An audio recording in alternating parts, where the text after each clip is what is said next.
All right, here we go. It feels like forever. And right after this, we got a bye week. So it's not much Giants football going on. It feels like it's taking forever. So Monday night game, then a bye week the next week. Season almost over. So yeah, season is getting real close to getting wrapped up. But we're about what 3 minutes away from kickoff. Kickoff whenever they'll actually start that. But yeah, only so many more games left. You got Myles Garrett about to smash the sack record. Jaxson Dart, I feel like would have gotten to. I feel like Jaxson Dart probably would have gotten to like 30 total touchdowns had he not missed these two games. But it is what it is. I guess I can change this picture of Jameis. I can get rid of this pick of Jameis because he's not starting anymore. Let's see. I might throw I think I'll leave it like this.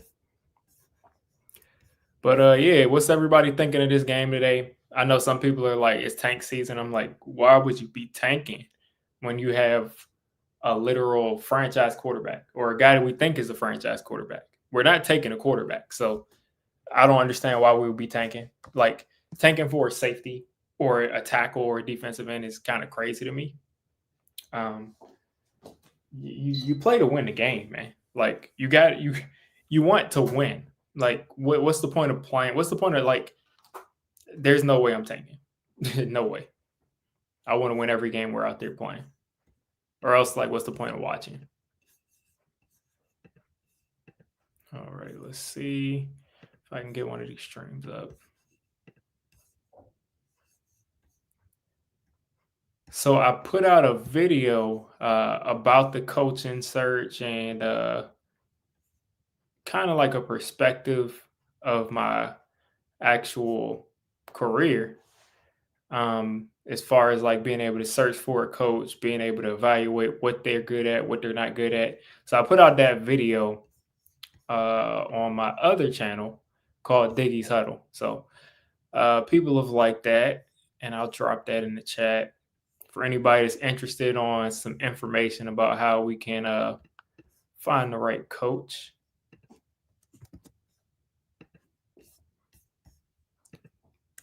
Let me see. I'll just drop this here.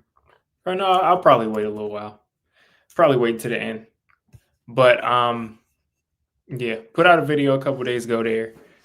I would definitely give it a look because it is really relevant to where we are right now. We need the right head coach in the worst way. And maybe maybe John Mayer will actually see it. Like if we get this video to enough views, maybe John Mayer will actually see it. And there's been enough years now. And we only got 3 people in the stream, so maybe not many people will see this.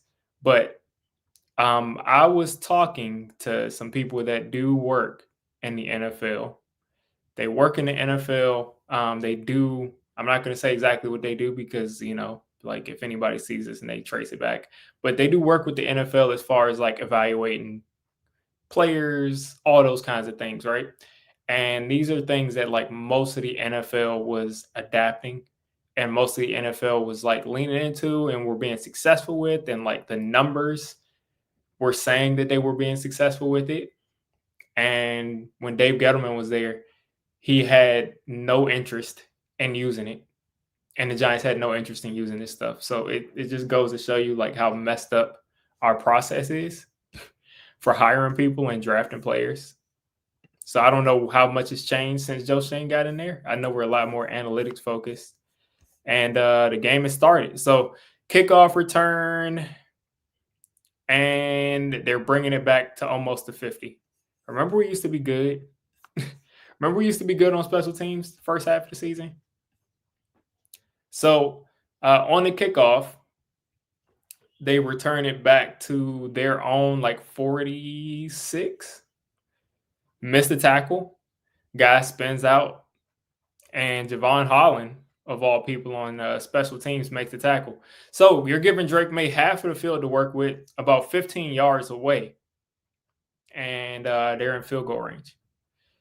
So Drake May under center. He's handing it off to, I think that's Henderson, and he gets 4. That's Ramondre Stevenson for 4.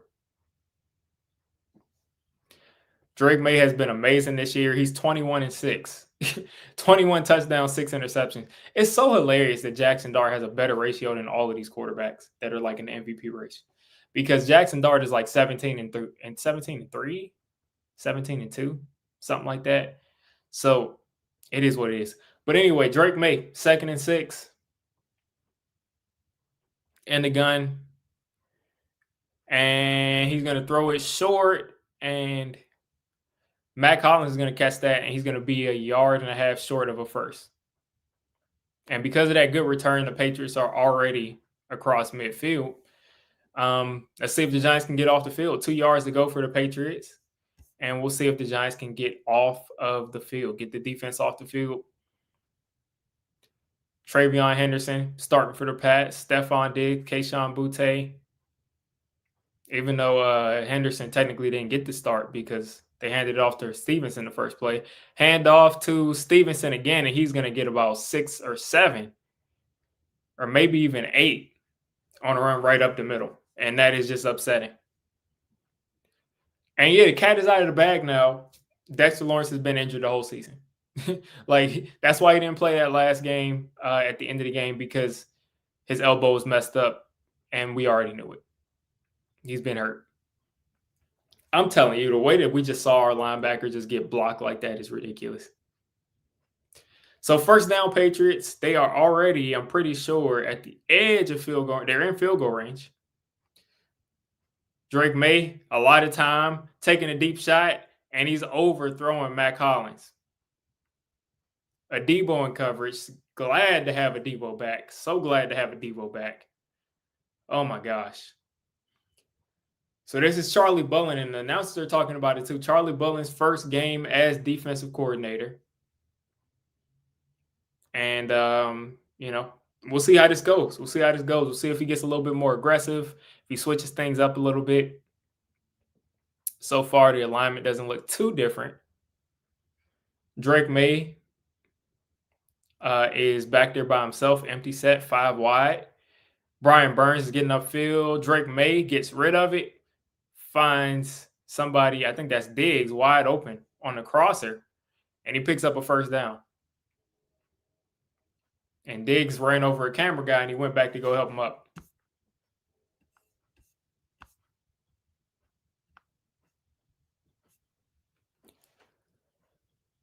So the Patriots are now inside the 25-yard line. That time the Giants were in zone coverage. I mean, he's got Okereke on him in zone coverage, so Diggs is going to win that every time. So here we go. Drake May is under pressure, and they have 2 guys there, and they both miss him. And Drake May's just going to throw it away. I mean, the blitz came and just completely just flushed Drake May out of the club, and they just ran into each other. Phillips and Burns ran into each other, and Drake May just threw it away. So would love to get the sack, but a nice design play from the defensive coordinator. That's just frustrating, man. We got to tackle these guys. We got to tackle these guys. They ran into each other. It's like the Three Stooges out there. 2nd and 10 coming up.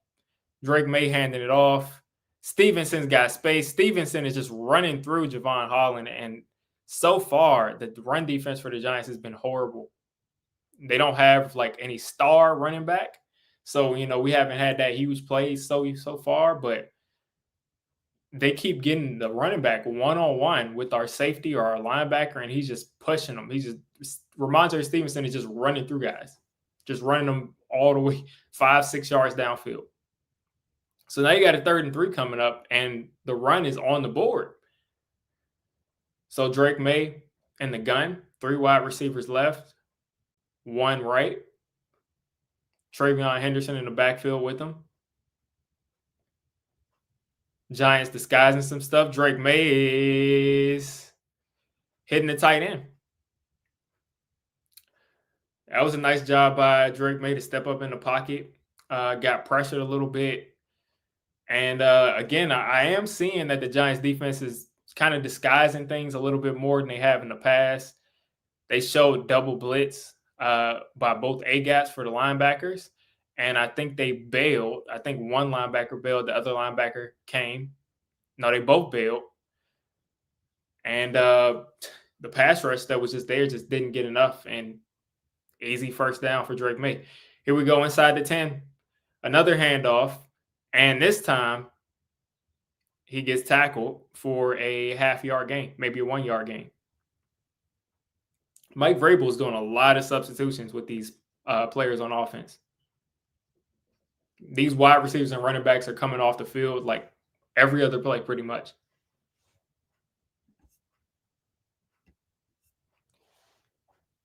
So here we go. Drake May, 2nd and goal at the 6.5-yard line. Drake May dumping it off to Henderson, and he's actually getting tackled by Bobby Okereke. I'm always surprised when we make an open field tackle. So that saved the tackle, and you got a 3rd and goal coming up. If the Giants defense can stand up right here, that'd be great. That'd be great. Get off the field here. They're at the 4-yard line. So let's see.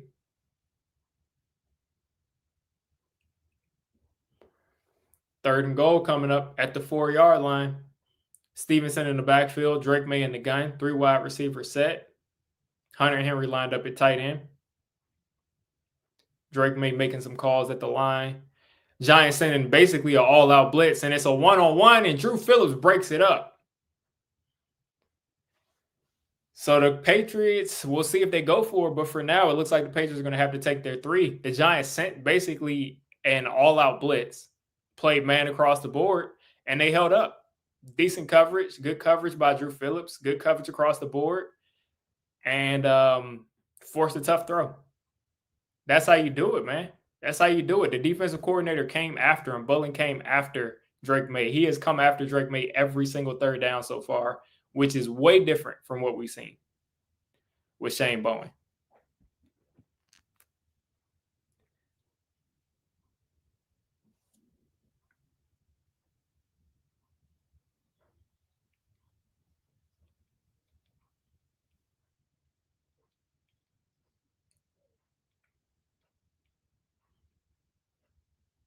Like, this is crazy. I'm like surprised we're actually blitzing in the red zone. We haven't seen that all season long.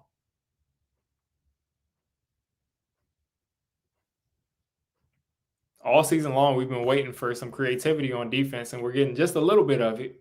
Just a little bit of it, but just these little tweaks that he's made, just blitzing on 3rd down, showing some A-gap looks, it makes a difference. It makes a difference. You make the quarterback hesitate for just a bit. The throw is just a touch too far. They can't bring it in, and it makes a difference. So for the first time in forever, we're going to get Jaxson Dart back out here. A lot of people are saying shut Jaxson Dart down for the rest of the season. I think that's just ridiculous. You want this guy to have as much experience as possible, so that way when you go into the and let me update the score. When you go into next season and you have a 4th place schedule and a bunch of easy teams, the way it looks like right now, and a better team and a better coach, you want Jaxson Dart ready to go. You want him ready to win. You want him with as much experience as possible. Why bubble wrap a guy and when we're playing football? Like, we're playing football. So absolutely not. Let him play. I'm glad he's playing.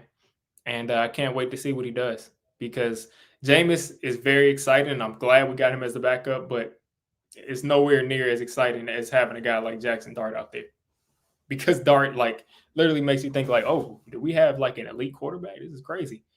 Like, Dart looks incredible so far. So hopefully without Dable, we'll see. He's still going to have the same offensive coordinator, same play caller. So I don't think anything will change, but hopefully, hopefully all this ends up still going well. I'm telling you, man, but Charlie Bullen so far looks much better than what we've seen. And I'm not saying like, oh, he's gonna be the guy, but he just looks better so far as mixing things up than Shane Bowen was. So the Pats will kick it off. And Gunnar Olszewski's returning from the 15. He's across the 25. He's trying to get to the outside, and he runs backward. And he's back to the 25. So good coverage by the Patriots. And the Giants will start off at the 25. So that's a nice kick to make him return there, and great coverage.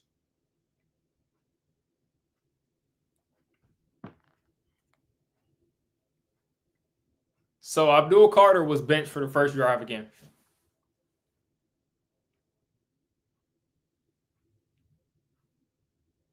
This is crazy. Abdul Carter benched again. All right, here we go. Jaxson Dart, shotgun, hand off to Tracy. No space to run. Tracy's trying to move around, and he's going to squeeze forward for a yard.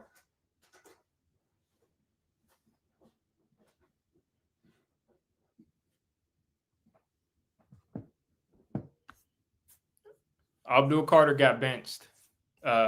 He got benched probably because he was late to another meeting or something like that. But it's not looking good right now, the way he just keeps getting benched these first drives. So here we go. Shotgun, 3 wide receivers. Dart is hitting Isaiah Hodgins for a first down. That was a nice throw on the slant. Like, he was plastered. He was covered. And Dart just got the ball right to him. And that was actually Darius Slayton. That was Darius Slayton, not Isaiah Hodgins. So Darius Slayton picks up the first down on the slant.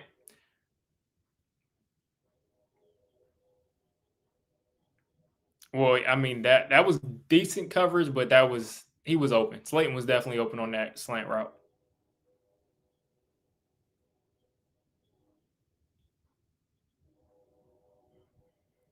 Here we go. 1st and 10.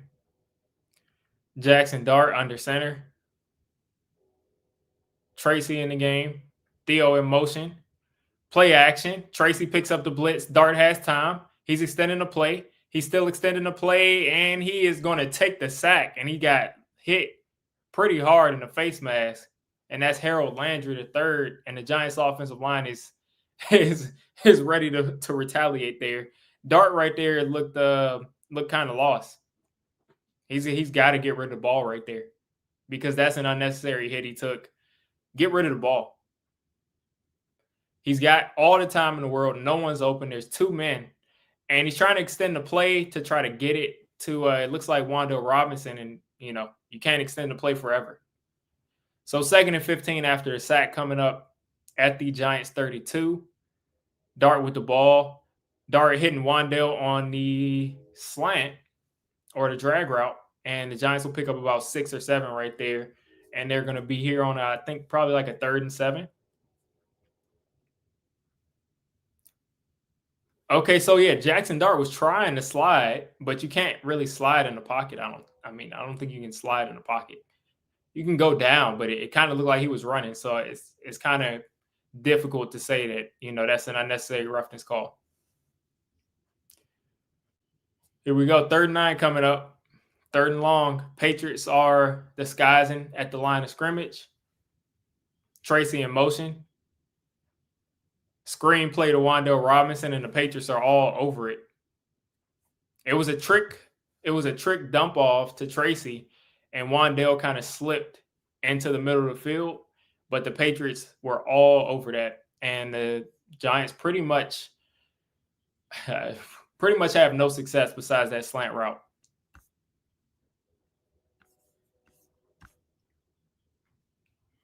So Gillen will kick off. He is 29th in the league as far as average.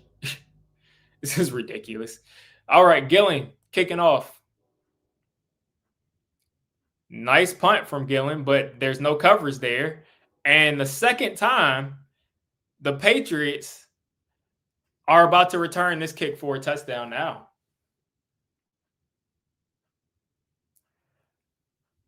Yeah, Gillen, come on now. It was a line drive punt, got there very quickly, and then the Giants coverage just was not there at all. 94 yards for a touchdown. The Patriots just returned it. 94 yards. So 10-0. And the Giants offense is going to go right back out there. But again, the Giants special team started off as the best unit in football, and they just collapsed. No one's getting off blocks. No one's staying in their lanes. Gillen tries to save it, misses the tackle, and he just takes it back.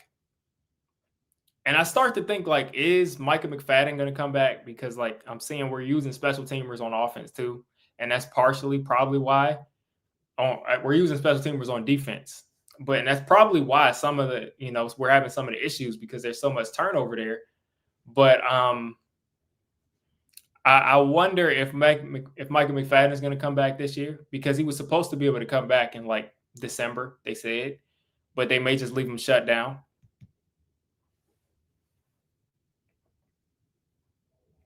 But I mean, the special teams started off again as a huge strength, and it's just completely gone. It's just completely gone. Like, they're horrible. I mean, I'm not mad at Gillen. He's the punter. If your punter is trying to make the game, say the touchdown saving tackle, it's like, this is ridiculous. It's too late. Like, you should not be relying on a punter. These guys, my problem with Gillen is that it was a line drive and it got there so quickly. It got there way too quickly. The coverage wasn't down the field yet. No hang time. And, that's what happens. Right down the middle of the field, no hang time, and you get a return for a touchdown. So even after the Giants defense stood up and had a chance to try to set the tone here on the next drive, special teams let you down. And that's the issue with this team not being able to play complementary football. Special teams gives up a 40-yard punt return, 45-yard kick return. As soon as the game starts, you see the guy at midfield. They're starting off at midfield. And then the next return, not even next kick return, but next punt return, next return in general, all of a sudden, they're taking it back for a touchdown. So you've essentially, because they got a field goal out of that, you've essentially given up 10 points just because of your special teams. Like, essentially, if you don't allow a huge return on both of these times, the Patriots could very well have 0 points.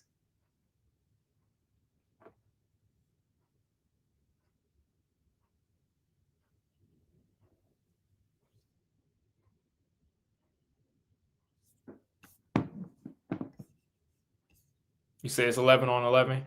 Oh, yeah, no, the punter should be ready to tackle for sure. But at the same time, the punter does not go through tackling drills. They don't. They don't go through tackling drills. They're there to punt. And those guys should be able to cover that punt better than that. Even with the bad kick, they all were completely blocked up. So, like I said, my bigger issue is that the punt had no hang time to it. And it's hopefully this is enough to say, like, it's time for him to go. Hopefully this was the wake-up call to say that Gillen is not a good punter and we can move on, because we just keep on bringing this guy back and the special teams just gets worse and worse. At the beginning of the season, we were returning everything back to like the 35, 40-yard line, 45, and now we can't return anything and we can't cover kicks. So Michael Gabriel is looking kind of suspect right now, because I'm sure they adjusted to what we were doing on special teams. But what's your answer to that? What's your adjustment? So here we go. Jaxson Dart. It looks like he's in the gun. 3 wide receivers, 2 wide receivers, and Theo Johnson. And he hands this off to Tracy, who's going to get 2. And Mike Kafka has shown that he's going to stick to the run game. You're going to get at least 30 carries in the run game today. If not, depending on game flow, but if the Giants have their way, you're going to get at least 30 carries today in the run game. So 2 wide receivers again, and the Giants have a false start. Just can't get it together. Can't get it together. Real bad start so far from the Giants offense and special teams. So this will be a 2nd and 13 after a 2 or 3 yard run first down. Now instead of a 2nd and 8, we're in a 2nd and 13 behind the sticks. So here we go in the first quarter, down 10-0. In the gun, we're 2 and 10. The Pats are 10 and 2. Play action. Dart extending the play, rolling out. He's going to take off, and he is going to get hit on the sideline. And now you got a brawl. And now there's flags. And they're still going. And JMS is like, it's just a shoving match. It's just a shoving match. Nobody's throwing any punches. They're just shoving each other.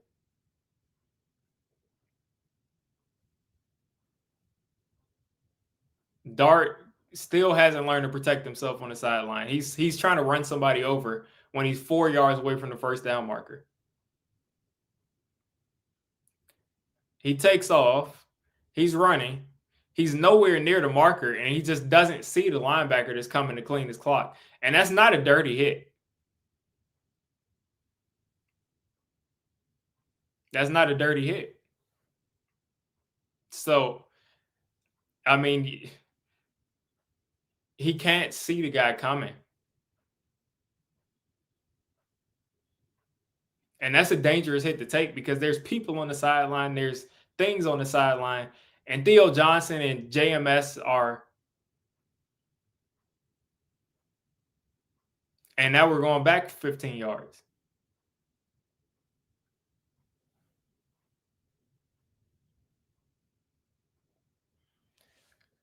So because they wanted to get into a brawl, we lose 15 and we're losing.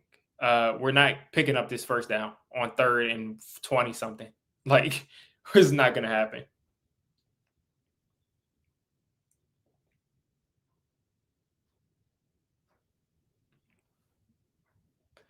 So here on 3rd and 16, instead of a 3rd and 1, we're here on 3rd and 16. The Giants have done nothing but shoot themselves in the foot today against a much better team, and it's frustrating. So they got to settle in here.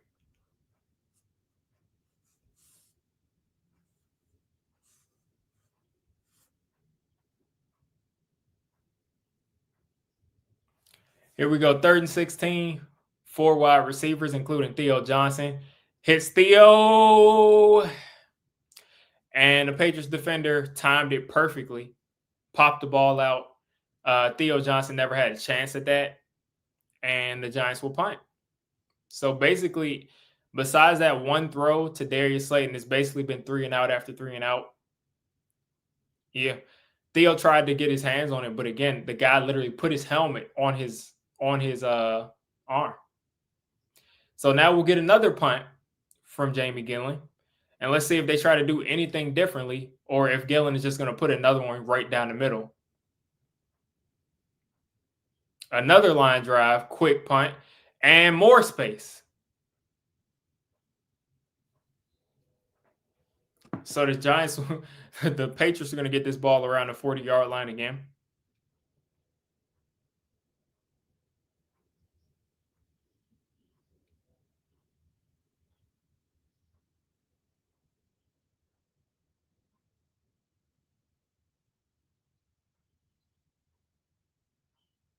So, I mean, I just hate these kind of games where like you're just going to just beat yourself the whole game. Like you're just going to just continue to make mistakes.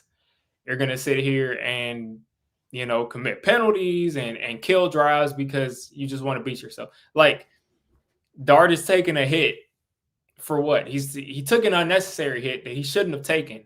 And then the whole Giants offensive line and Theo Johnson goes over there to start a brawl with the guy, get a 15-yard penalty, and kill the drive.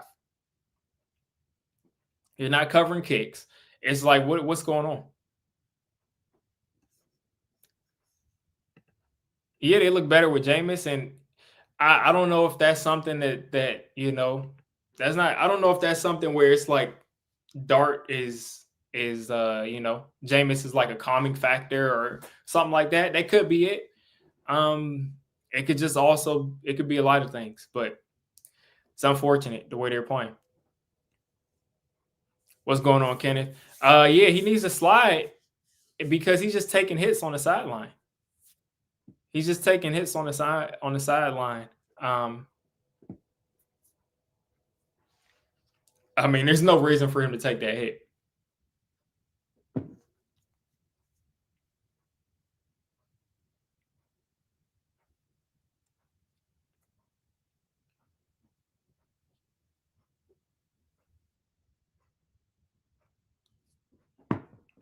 Kafka called a different game that was more balanced with Jameis.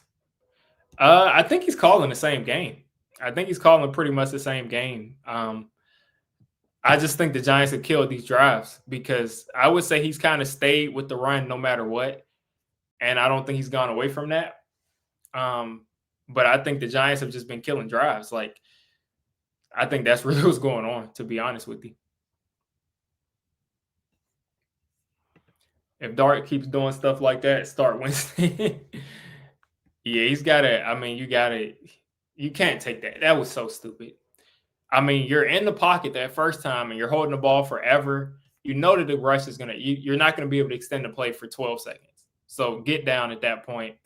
And then after that on the sideline, it's just like run out of bounds. You're not getting anything out of that. As Drake May is going to hit Diggs immediately for a first down, or he'll be maybe like 2 inches short of a first down. But I'm pretty sure that's a first. And they just keep running these out routes, and May is just hitting them. It's hilarious that McDaniels has left the Patriots twice and come back. He's left the Patriots twice and come back. So Drake May, once again, looks like this time he's under center. They got an offensive lineman in at tight end. And they're handing this off to Ramondre, and he's going to run over Bobby Okereke. I'm ready for that dude to go. He just ran over Okereke and picked up 9.5 yards. They literally just put an offensive lineman in there and just ran behind him, and they just allowed that to happen.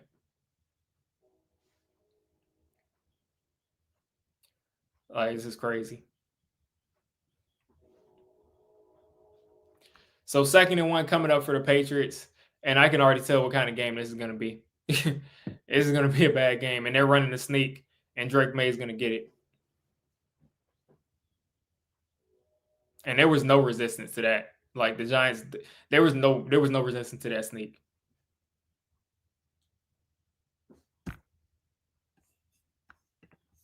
Said, do I play fantasy? Yeah. My fantasy season this year has been bad because all of the players I took got injured pretty much, and have been injured for most of the year if they're back by now. But yeah, that's tough for me. Drake May play action. He's got time, and you got a man wide open, Hunter Henry, breaking a tackle, breaking another tackle, and he's going to stop progress at the 4-yard line, and the Pats are about to go up, most likely 17-0. And Abdul Carter is still on the bench. So, I mean, at this point, you got Abdul Carter on the bench and no pressure. No pressure. You got Brian Burns, and there's just no pressure. Here we go. Quick throw. And Kayshon Boutte, shout out to him. Touchdown. Former LSU Tiger was the number 1 receiver over Malik Neighbors at LSU. Easy touchdown. So, like I said, I already could tell what type of game this is going to turn into. This is looking like a 17-0 affair, and it is. And that's ball game. A team that's this good is not going to give up a 17-point lead. Not going to give up a 17-point lead at this point. And on a Monday night game, this starts to just, we start to say, like, how long are we going to stay on? Because if they hit 24 skunk in the second quarter, it's like, what are we doing? Yeah, he's being disciplined again. And, like, I don't know if he's missing meetings, if he's late to meetings. I don't know. But like I said, this is definitely worrisome. And it just shows that they were just pretty much doing whatever they wanted to do with Dave there, to the point to where they can't even break that habit. They can't even break these habits because they're so used to just, skipping practice or being late to practice.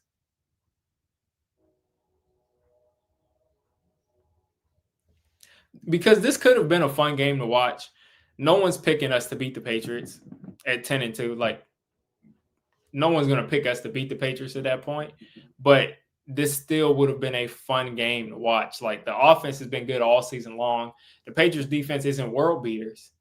And all of a sudden, like, we're coming out here and shooting ourselves in the foot. I got to get this dude out of here.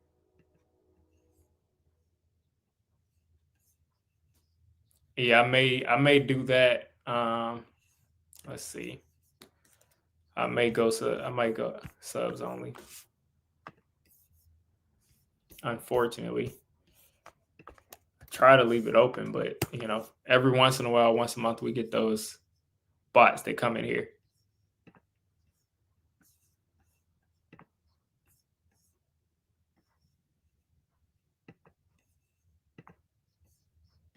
Let's see.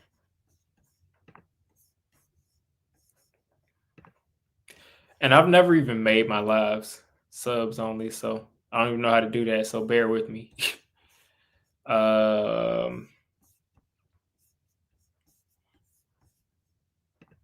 Let's see. Because I know that, like, that bot, like the way that bot works, or these bots that come in these streams, like, they come back over and over and over again. Like, they just don't stop. They just don't stop at all. So how do I do this? Who do I think is a good candidate? Still deciding. I like Mentor. I like Halfley. I like a lot of these candidates. Of course, like, I'd be interested in giving Clint Kubiak a shot, but I just want their process to be good. Okay, who can participate? Subs only. Okay.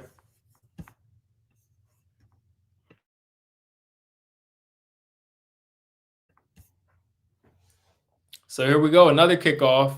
This time it is Deonte Banks up the middle of the field. He's breaking tackles, and we finally get something good to happen on special teams. And we bring that back to the 39.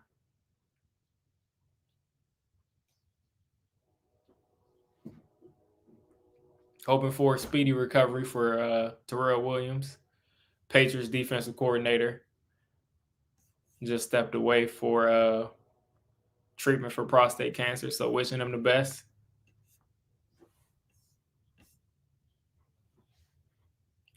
So here we go, back in the gun. Dart. Wandale in motion.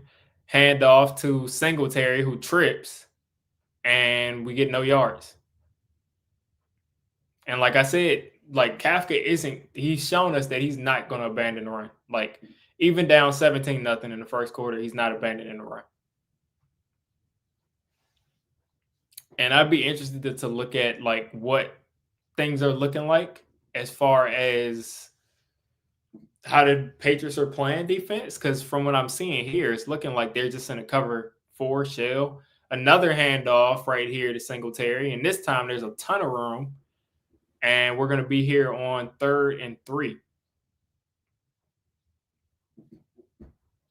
So first quarter is going to be wrapped up 17-0 Patriots. We'll have a 3rd and 3 here for the Giants. And depending on where we are, I think we're still around we're close to midfield. So I figure if we don't get this 3rd and 3 here, we'll probably go for it. And Kafka's tendency so far is that he will run the ball on 3rd and 3 to try to throw it if we don't get it, or to try to run it again if we don't get it. So I'm expecting a run here because I feel like he's gonna go for this if we don't like take a sack or something crazy happen. Um, but who knows? Well, the problem is, they don't want Jaxson Dart running. Like they don't want him running because again, like, and I was upset about that when I saw it earlier today because they said the Giants are limiting the running for Jaxson Dart, and I was upset about that because I'm like that opened the offense up completely. But if he's not going to be able to protect himself, he seems like he just can't. Then you have to stop him from running because he's not going to be able to play. Like he's just out there, just no awareness of where people are coming from. Because I honestly think when that hit happened where he went out of bounds, I don't even think he saw that linebacker. I think he thought he was just going out of bounds, protecting himself.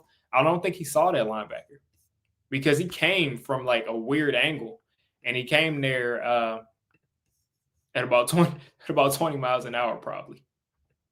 So Dart has got to do a better job protecting himself, or we can't open up the playbook for him because he's not going to last. We'll see Jameis back in there this game.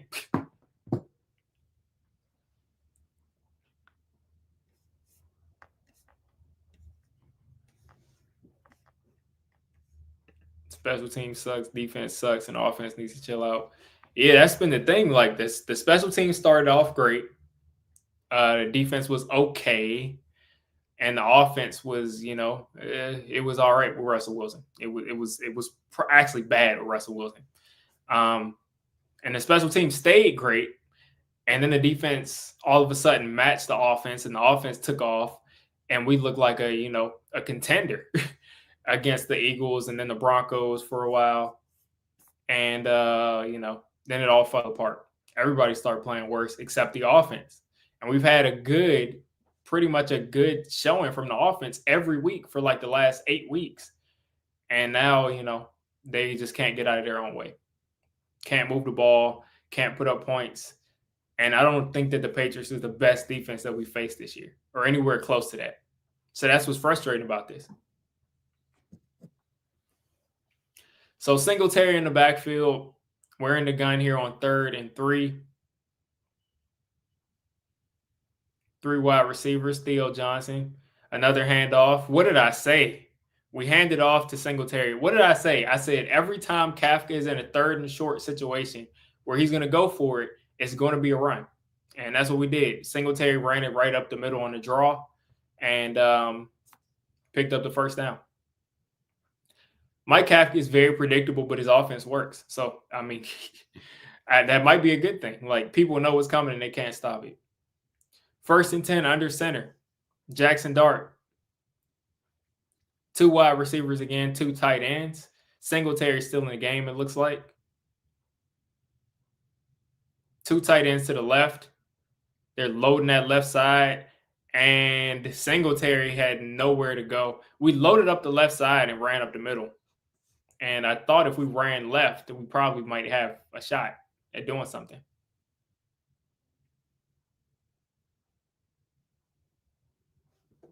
And they said Russell Wilson was talking to Jaxson Dart on the sideline, like, protect yourself, man. Like, what are you doing?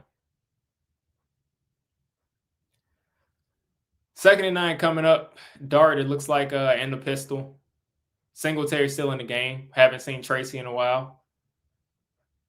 Another handoff to Singletary. And the Giants are just going to live and die handing it off to Singletary. Like I said, Kafka is not going to abandon the run. He's not going to abandon the run. He's not going away from it.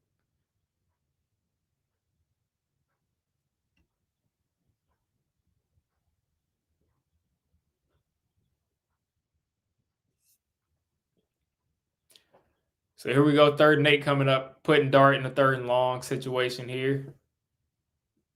And Jaxson Dart coming into this game has been the best quarterback as far as EPA goes on 3rd down in the league. Looks like the Patriots are sending a blitz.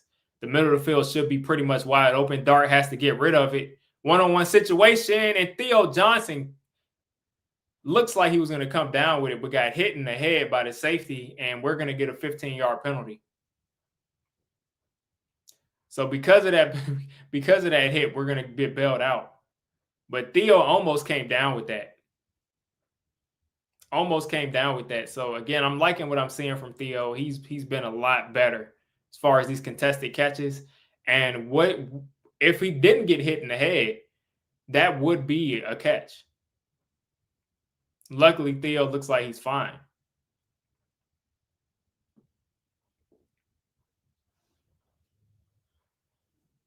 All right, 1st and 10 coming up for the Giants after that 15-yarder. Finally get something to go our way. And then my string pauses. All right, here we go. 1st and 10 for the Giants. You know a run is coming. Mike Kafka runs it literally probably like 95% of the time on 1st down. Every 1st down, we're running the ball. Because I'm telling you one thing, Mike Kafka is not abandoning the run. That's one thing he won't do. And we're actually going empty. So it looks like we may not run the ball. So 1st and 10 here, the Giants go 5 wide. And Dart has it. Dart under pressure, hitting Slayton. Slayton makes a guy miss. Slayton taking off. Slayton into the end zone. And he's going to be short. He's in it. He's in. Touchdown.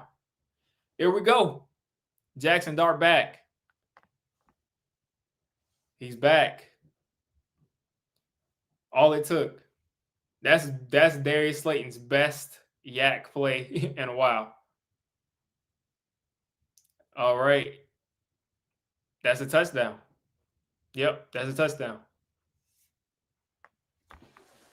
So the Giants are on the board. I would put 7 down, but you know, extra points aren't promised. I'll put 6 for now.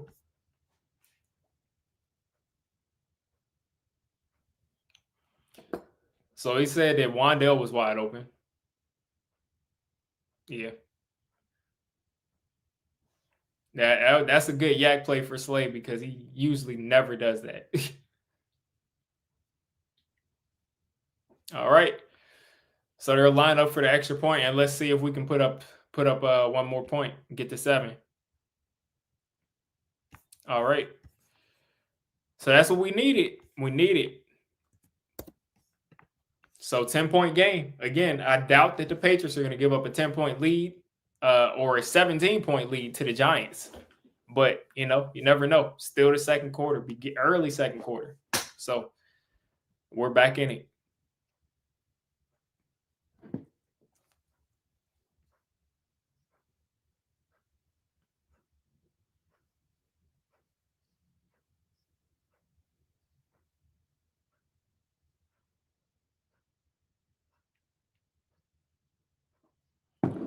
So, yeah, man, we usually don't get that from Slayton.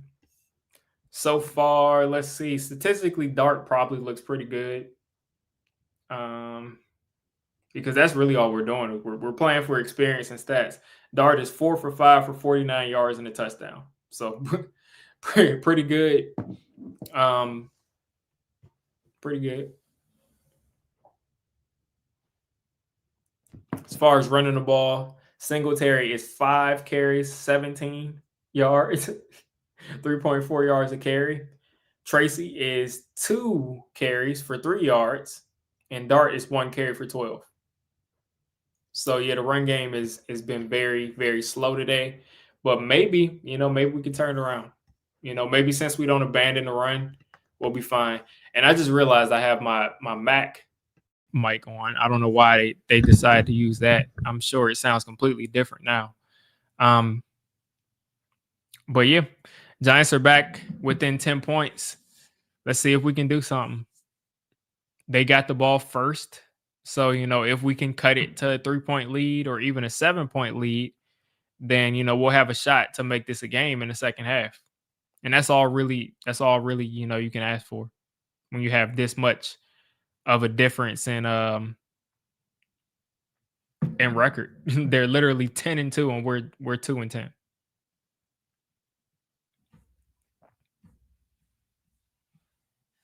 Said Koo's a decent kicker. Not anybody that I would want to bring back because it's clear that they don't trust him outside of 50 yards, and we need a kicker that can make these kicks. It's like Graham Gano. when he was good for us, that was really valuable. Like that was really valuable. But we need a kicker like that can kick those 52 yarders, and everything within 50 is basically automatic. Like we got to have some sort of an advantage there because our punter is horrible, the kicker's horrible. I mean, you'll lose games like that when you're getting horrible performances from your kicker and punter. We've lost a couple of games this year because of the kicking. So Drake May, 7 for 10, 78 yards. The Giants are kicking off again. Let's see if we can cover. They're fielding this at the 5. And the Giants this time are going to get them down inside the 30. So the Patriots will actually have to drive somewhat the length of the field this time.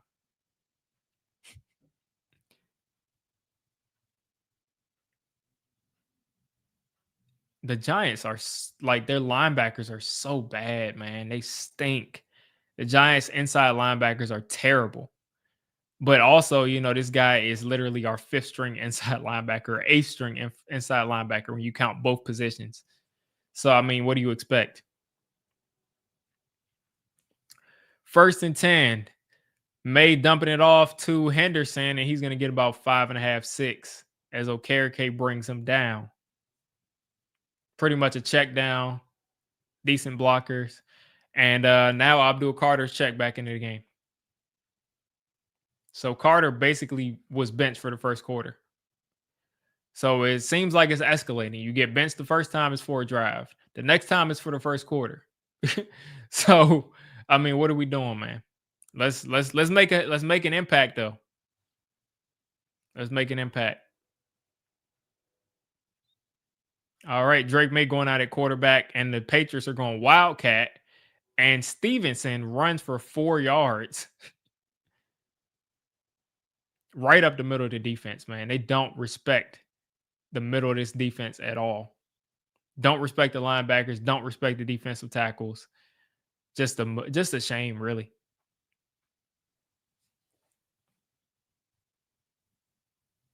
So 3rd and 1 coming up, and this is like a 3.5 of a yard, to be honest with you.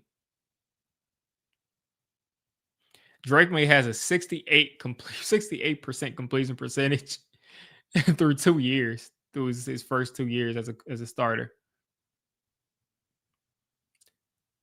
And the Patriots, I was trying to say the Pats, and then I said the Patriots. The Patriots take a timeout here.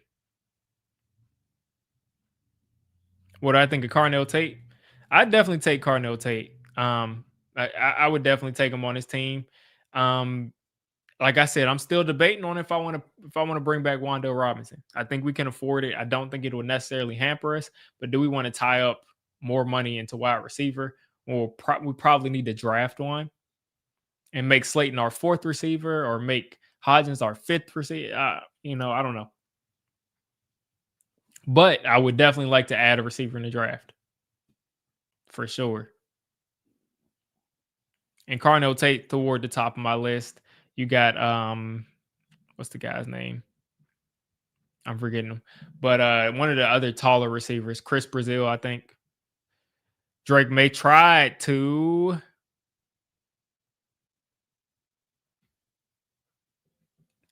So we got 4th and inches coming up. And the Patriots looking like they're pulling their offense off the field. Drake May looked outside. Brian Burns was there. And Abdul Carter was there to wrap that up. And the Patriots are actually punting this. Wow. 4th and 1. And the Patriots kicker shanked it. And the Giants will start off right at the 40-yard line again. Good to see us getting a lucky roll. So the Giants are going to start just around midfield. Fireside said they shouldn't draft a receiver because of how Wan'Dale's playing. I mean, I understand it, but I just think you just got to add weapons. With this quarterback playing how he's played so far as a rookie, and the offensive line protecting him, of course, you want to improve on that.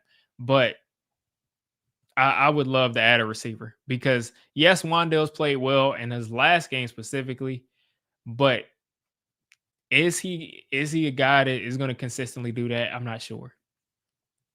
He is a guy that can make some plays, and I was someone who was saying that before season that he's a guy that can make plays and big plays in games for you, and especially downfield. And he's shown that this year. But that doesn't necessarily mean we should ignore trying to get an outside receiver, because I think we should. I think we should definitely be looking at that. Now, if for some reason like there's like a blue chip offensive lineman there and he's just much better than the receivers, which I don't see in this draft. If we're picking like 5 or 6, I don't see any offensive lineman there being better than the best receiver on the board. I mean, it is what it is there, but I would definitely like to add a playmaker. A lot of people are talking about adding a tight end. I don't really want to do that, but I definitely would love to add a receiver.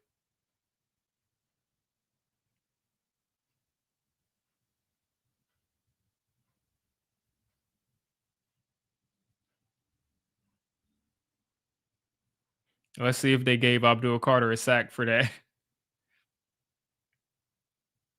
They gave Abdul Carter a sack for that. Wow. that that's crazy. He got back to the line of scrimmage and they gave Abdul Carter a sack.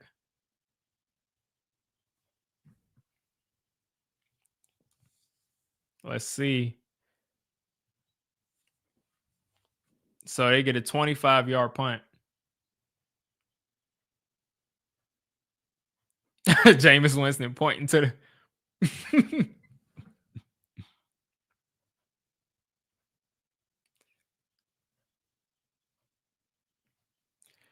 So here we go. Giants getting a break. Basically exactly what we did for them. We're starting off right around midfield. They had a bad penalty. We scored on it. So let's see if we can get back in the game. Back in the pistol. 3 wide receivers right. Theo Johnson to the left, lined up at tight end. Short throw to Wandale. That throw was a little bit too high. So, Wandale wasn't able to catch it and move with it, but we get a 4-yard run right there. 4-yard catch and run. And it looks like I like how Mike Kafka has kind of gone away, at least on this drive, and so far with this one play away from the run, but he's still throwing it short, getting a safe play, getting us, ahead of the sticks. So here we go, still in the pistol. Handoff here to Singletary. Singletary's going to pick up 3, maybe 3.5. And the Giants will be here on 3rd and short coming up. 3rd and 2, 3rd and 3. So 3rd and 2 coming up.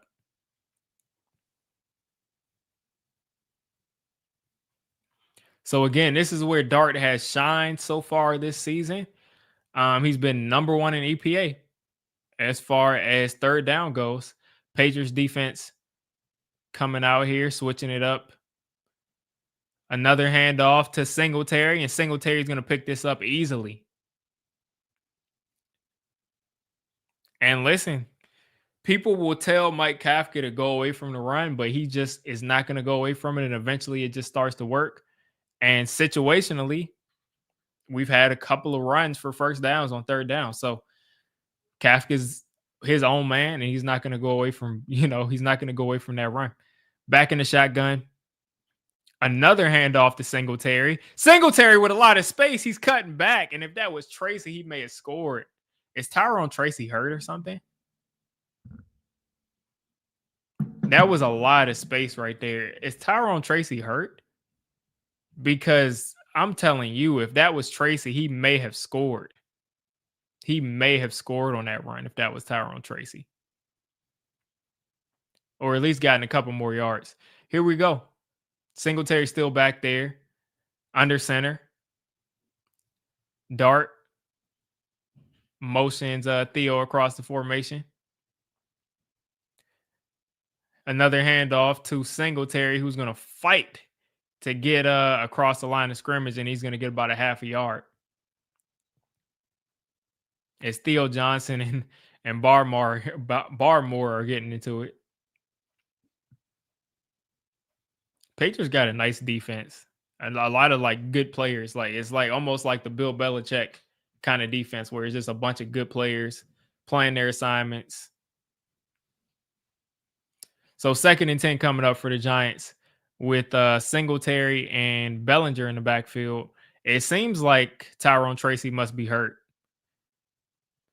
And Dart this time is going to hold on to it, and he throws it to Singletary, and Singletary picks up 4. Wow. And I think that's going to be an illegal man downfield.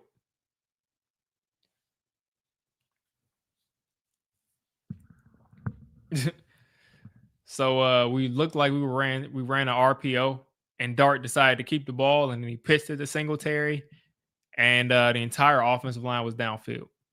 Can't really can't really be mad about that at the offensive line. But good thing is Dart didn't take an unnecessary hit, so or he may have. Let's see. So here on this RPO, they kept it, and there's like it's time to run. There was nowhere for Dart to go, so he just had to kind of get rid of it, and and that was 1 man downfield. Here we go. So the Giants inside the 35. I wish this meant something for us as far as kicking a field goal. Wandale catches it at about 4 yards.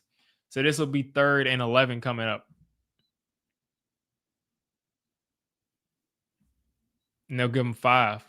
So 2nd and 10, 3rd and 10 coming up. I think if he waited a little bit longer, he had Theo Johnson open downfield. But it is what it is. They're kind of laying out Wandale. He kind of laid out Wandale to dry right there. So 3rd and 10 coming up. Patriots are looking like they're dialing up a blitz up these A gaps.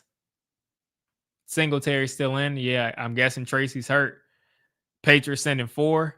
Dart extending. Dart stepping up. Dart taking a shot. And Theo Johnson looked like he was interfered with. And there's no flag. Gave him a shot. And Theo is so angry. He took off his helmet. But it looked like he got interfered with.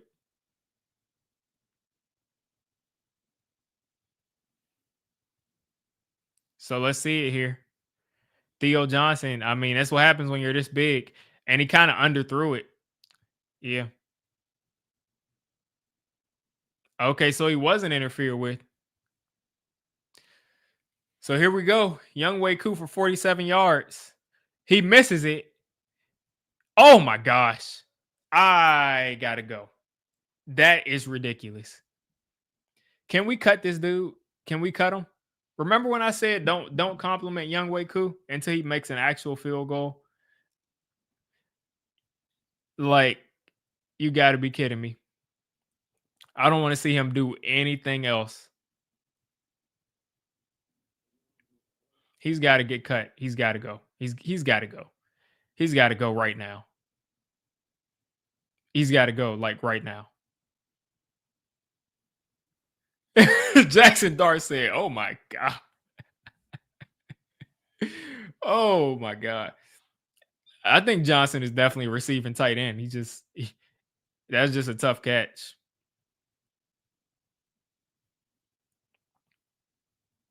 He's made some really nice catches over the last couple of weeks. You're not going to catch all of them, especially if all of your catches are contested catches. But that is ridiculous. That's like I've never seen that. They have to figure out somebody else because it's clear that they have not trusted Young Wei Koo for a long time. And this is the one time where they're like, okay, well, let's just take the field goal. And he couldn't even kick the ball.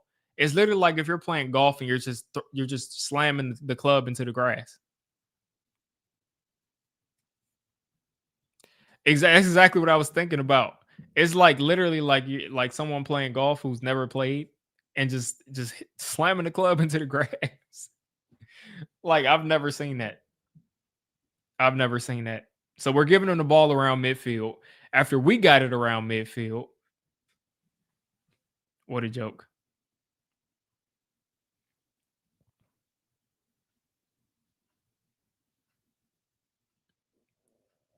I can't. I don't even know what to say. I don't even know what to say about that.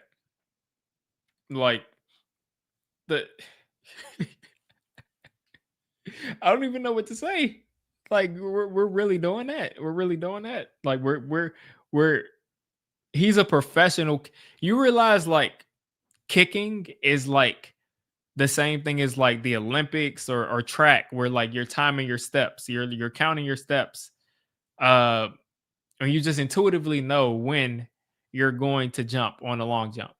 It's muscle memory. You just kind of know. It's like a sixth sense. It's like that for kicking. It's like that for riding a bike.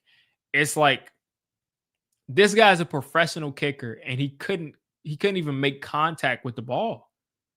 I'm surprised he didn't get hurt. Like I'm surprised he didn't get hurt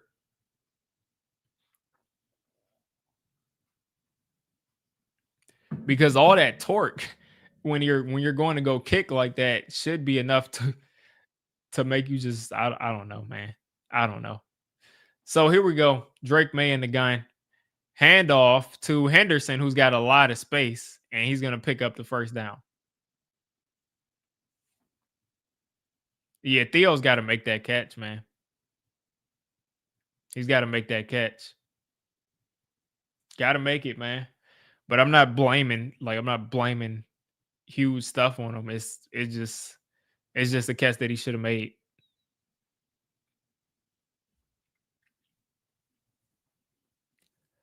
Oh my gosh. Here we go. Another handoff to Henderson. Henderson to the outside, and he picks up another first down. Giants defense showing their stripes. 20 yards right there on 2 carries.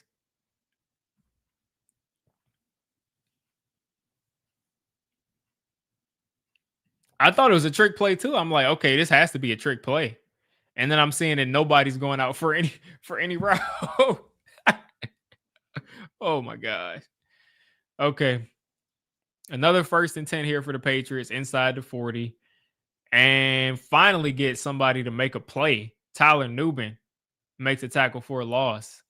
Like it's actually okay to get off the block. Like it's actually okay for someone to win against the block. So there's Nubin right there finally making a play. And he's been gone for a couple weeks too. 2nd and 11 coming up.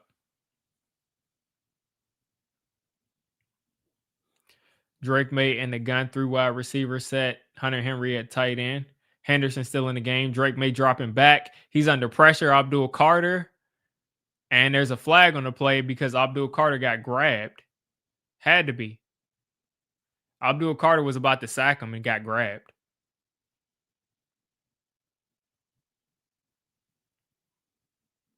So the Patriots are going to go back 10 yards.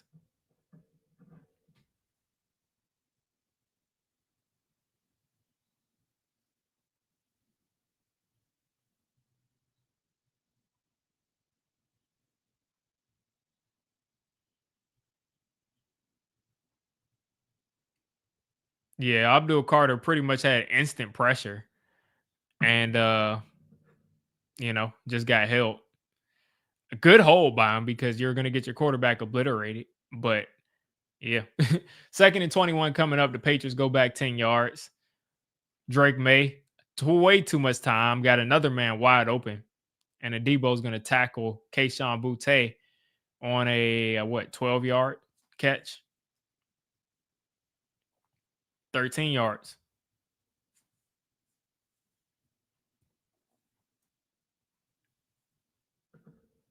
That's just Giants football. You give up 10 yards, you get a holding penalty, they go back 10 yards, and you give up 13 on the next play. It's just so predictable. Here, 3rd and 8 situation. The Giants are crowding the line of scrimmage. Looks like Dane Belton coming off the edge. They got like 7 guys at the line of scrimmage. Pace, oh my gosh, Drake May. Oh my gosh. And Kyle Williams burned somebody badly. It was a Debo for a touchdown. Perfect throw from Drake May. Perfect throw. and that was on a Debo. That's your number. Okay, and that's a touchdown. Put both feet down. So 24-7 right here in the second quarter. And that is a 14-point swing. That's what you call that. You can't score in the touchdown the last drive. You miss a field goal. They go back down the field and they score 7. That's a 14-point swing. So instead of you being down by 3, you're down by what are we down by now? 723. So what? I don't know. I can't do math. So you're down by 17.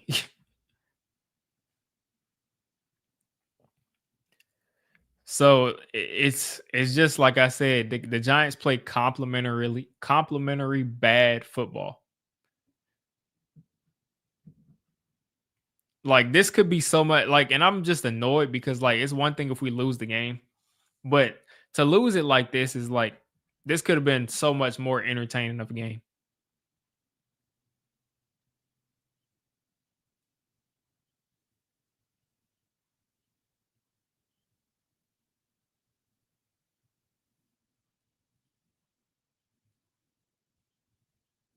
Like they're just out there just falling apart.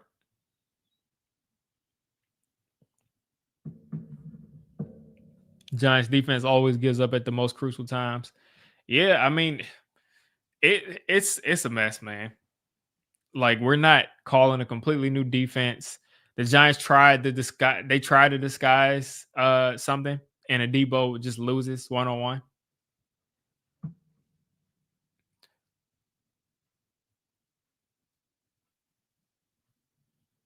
Like we disguised the coverage, and a Debo just got roasted.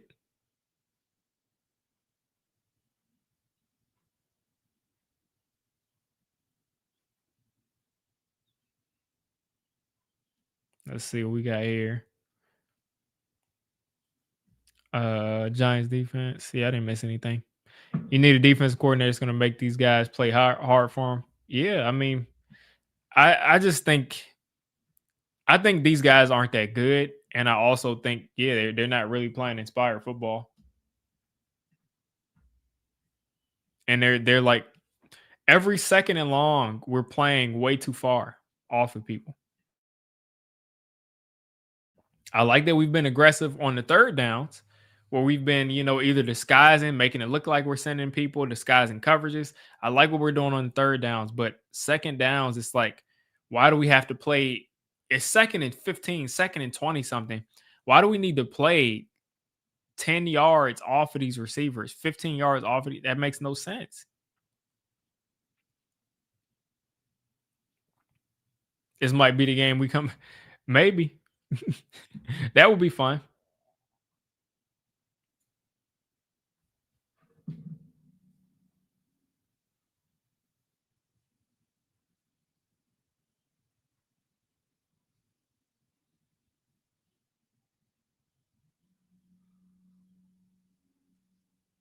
So we got another kickoff. Olszewski taking it out, and he just gets just destroyed, and he's still laid out. Oh my gosh,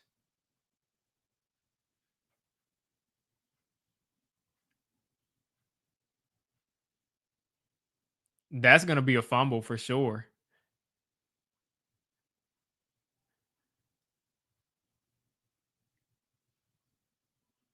Gunnar Olszewski is still laid out after he just got helmet to helmet hit, and of course he dropped the ball. He got knocked out probably.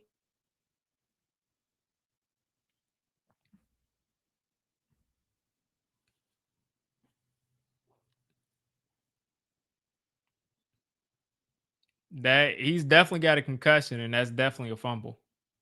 So I mean, I wonder if they're gonna take that back because it was helmet to helmet, or what they're gonna do. But that was clearly a fumble.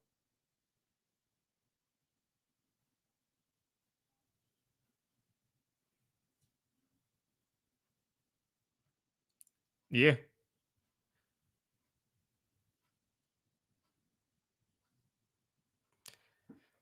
Yeah, if the Patriots score a touchdown here, I'm probably gonna wrap up the stream.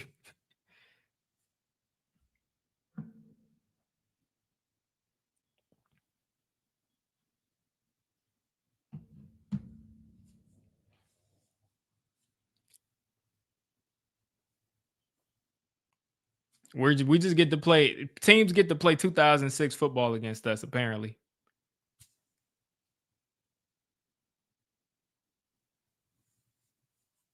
we can play 2006 football against the Giants. We can all be Sean Taylor against the Giants, right? Uh, And Drake May instantly picks up the first down, and it's Mac Hollins of all people. Abdul Carter bent the corner and almost sacked him, and Drake May just stepped up.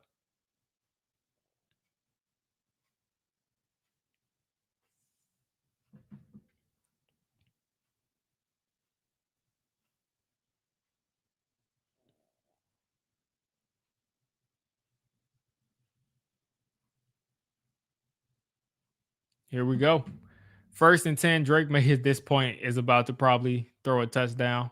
Hand off to Stevenson, who breaks a tackle, breaks another tackle, and is going to end up getting 4.5. Stevenson runs a lot like Scatterboo. Like, I would say he's like Scatterboo. Like, he just is so hard to bring down. Tough runner. But yeah, I mean, the cornerback position for the Giants is in a really bad spot because people want to bring back Cordell Flott. Adebo is our number one corner, at least for next year, too, because we paid him all this money. So he's not playing well. If you draft a corner and you pay Flott, Flott can't play the slot. A rookie corner probably isn't going to be good in the slot. And Andrew Phillips is a guy that they love in the slot. So it's like, what do you do at corner?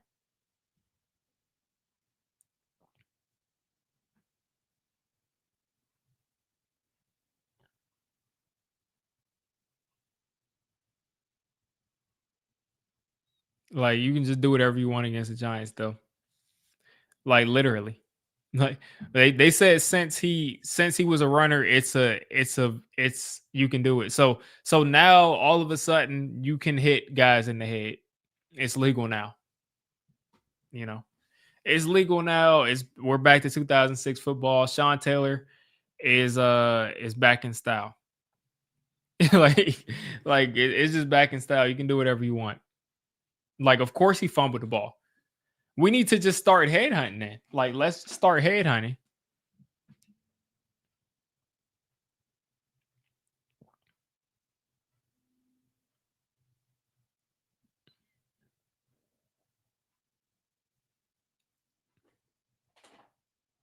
Like, let's just start headhunting. Then on kickoff returns, just hit guys in the head.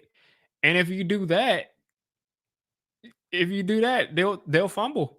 Like, if you knock people out, they're gonna probably fumble most of the time.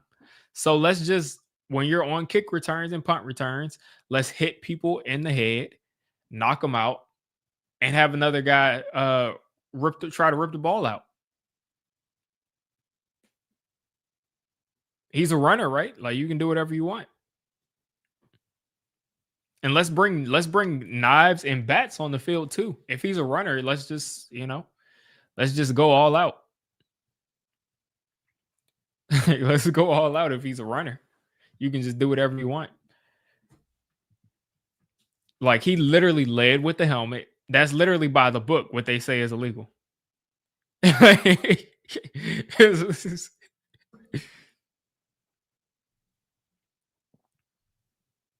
If I'm a special teams coordinator, I'm having guys hit them in the helmet every time until they make it illegal.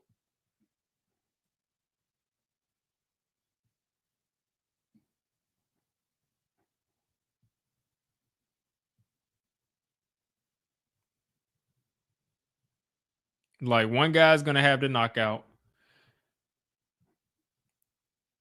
One guy's going for the knockout, and the other is going for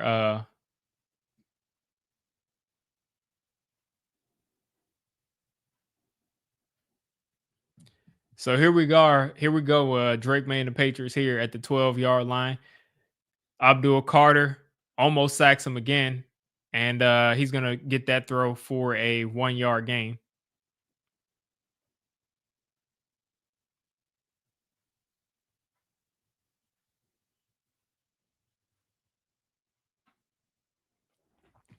Giants getting just roughed up right now with all this stupid stuff they're doing. It's like, yeah, if I like literally, if I'm a special teams coordinator on every single kickoff and every single punt, we are going for the receiver, going for the returner's head, and another person is coming to rip the ball out every time. Because why would you not? Drake may back in the gun.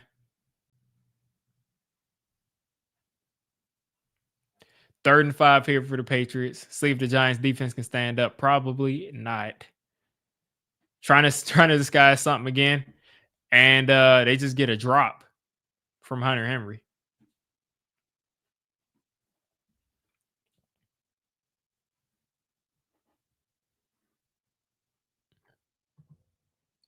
Just a plain drop from Hunter Henry. Yeah, like he hit him in the helmet so hard that the end came off of the end and the New York logo came off of the helmet. He aimed for the helmet. He led with the helmet, and apparently that's legal. That's news to me. Where I literally see defenders getting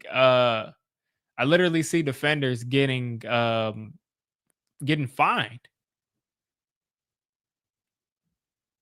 Like I see them getting fined for hits like that against runners, against running backs. So maybe in special teams, like the thing where they're trying to prevent big hits from happening, where they literally have changed where the way they do the kickoff, all of a sudden I don't understand that. I can't tell you that I understand that.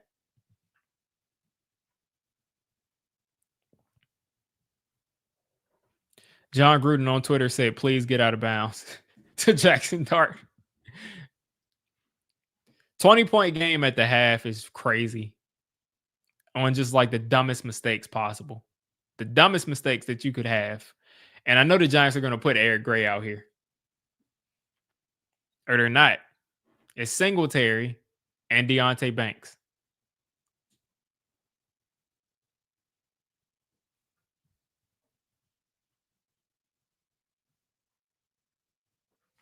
So Singletary and Deontay Banks are back there to return. Hopefully they can handle it.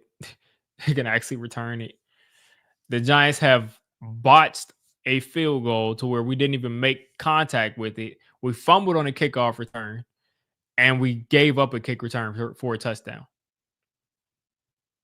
Singletary returning. I know they're head hunting again. Singletary across the 30, and we'll start at the 31. And Singletary's going to stay on the field because we're handing it off to him.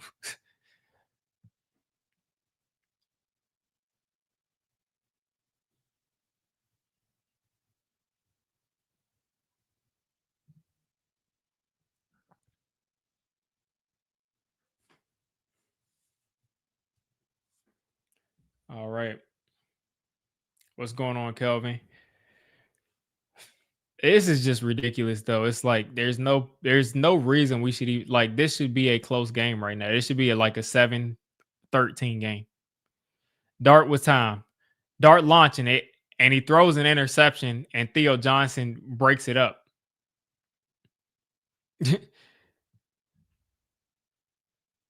Theo Johnson broke it up like he was a DB.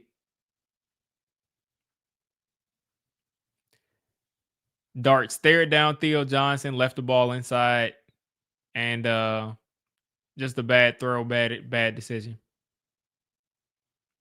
Haven't seen that many throws that way from Jaxson Dart.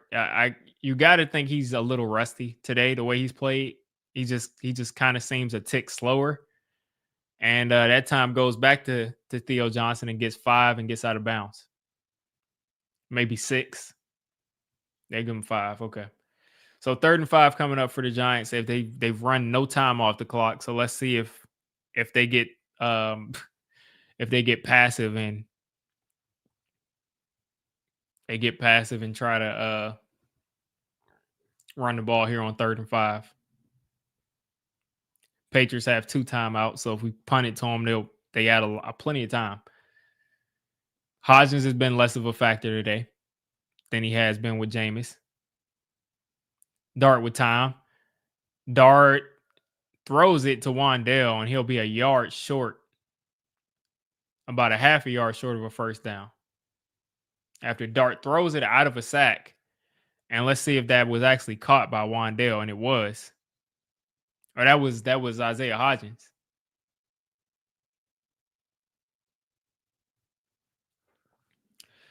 So the Giants will probably here on 4th and 1 try to sneak this.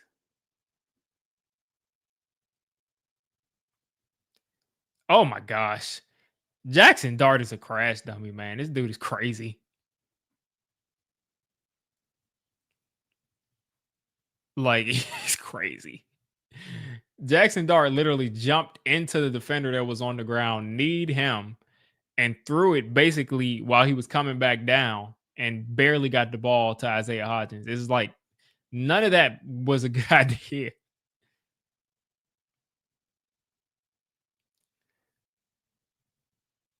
So here we go, 4th and 1 coming up. And you got to think this is going to be probably a quarterback sneak. Hopefully we don't turn around and hand this off. Well, this is probably a long sneak. 4th and 1 coming up. Patriots crowding the line. And the Giants are looking like they're trying to get somebody to jump.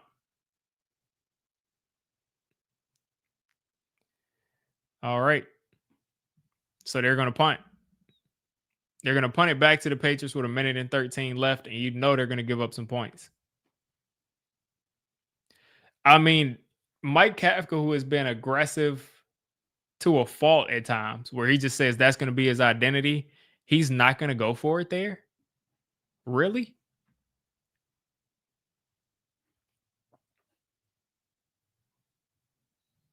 Like literally on like 4th and okay.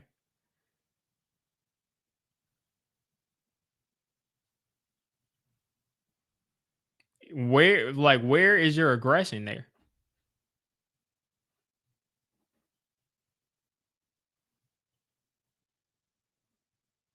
Like, where is Mike Kafka gone?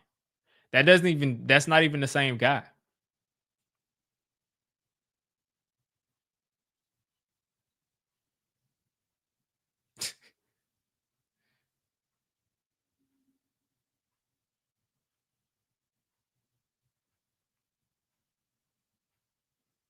Like the guy that like will go for it, the guy that went for it at the end of the game last week to try to make it a touchdown game instead of to try to make it a 2-possession game instead of a game where they would have had to score a touchdown to go up is right here down 27-7 at right before the half and decides to just punt. Surprise there. Quick throw from Drake May there to Matt Collins, picks up 7. 56 seconds left for the Patriots here across the 30. 2nd and 3 coming up. Abdul Carter with some pressure, and Drake May just steps up and hits another wide open receiver. They've been open all day long. 37 seconds left. The Pats have 1 timeout left. 31 seconds, 30 seconds left. Giants sending some pressure. Drake May under pressure. And he's going to find a wide open Ramondre Stevenson who's going to get them in the field goal range. Make a guy. Oh my gosh. This is the worst. This has to be the worst defense I've ever seen. Yeah, both things are true. Both things are true. And for some reason, the Giants are dead set on bringing back Joe Shane. Like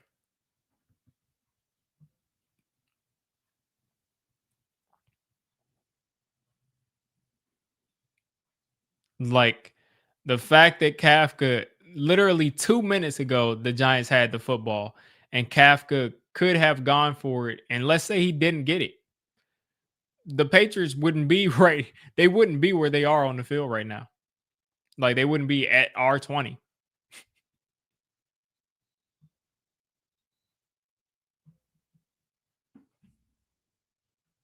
Free points. Free points right here.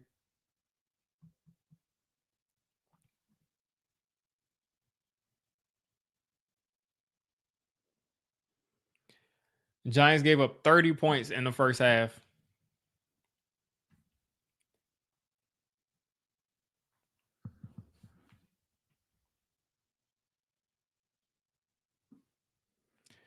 Maybe I'm just hoping that this is going to be the wake up call that John Mara needs, and these guys that just love Joe Shane so much.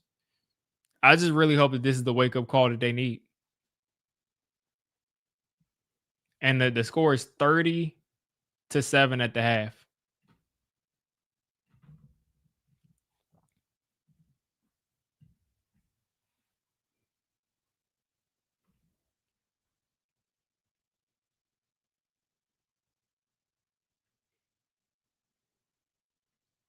Like this is ridiculous. Like, have you no pride? Like 30-7 at the half.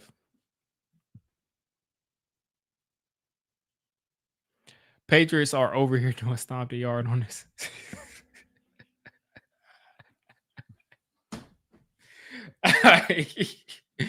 Oh man. I agree it's getting embarrassing. I wish they would have traded players at the deadline. Yeah. I mean, I don't know. I don't know if they should have traded players because I think next year we should be a better football team if we can actually get a coach in here that, is good and an actual general manager that can improve the team this offseason. But I'm telling you, man, like this is a joke. Like the lack of discipline with this team, and like I said, I still blame Dable because this is partially on Dable. Like he's the one that set this culture in the offseason. He's the one that set this culture to the point to where guys are missing meetings. Abdul Carter's missing meetings. You got guys jogging out there. You got guys lackadaisical, losing coverage. You didn't move on from Shane Bowen early on in the season. We're here at the end of the season with another head coach, and now we finally get rid of the defensive coordinator. Like we down 20 points. 20 points at the 20 points with a minute left in the half, and you don't even attempt a 4th and 1 around midfield.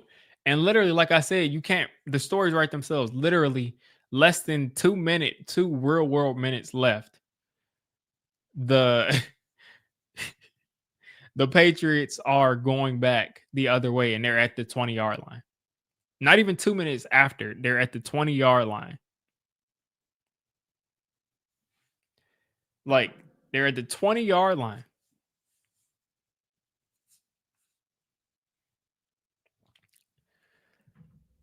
Giants should never be allowed to play a primetime game again. I don't remember what our last one was. I think our last primetime game, I'm pretty sure we look good. That's the game we blew out the Eagles. But this is just a joke. I'm going to we'll see if I feel like we'll get the ball out of the half. Let's see if we just see something exciting. If we do, maybe I'll finish the game. But for now, 30-7, man, I'm thinking like, man, people gotta go to work tomorrow. I gotta go to work tomorrow. I don't know. Yeah, Kafka is not going to be receiving a job. He's not going to be here. Like he may not even be the offensive coordinator, but he's clearly not going to be the head coach.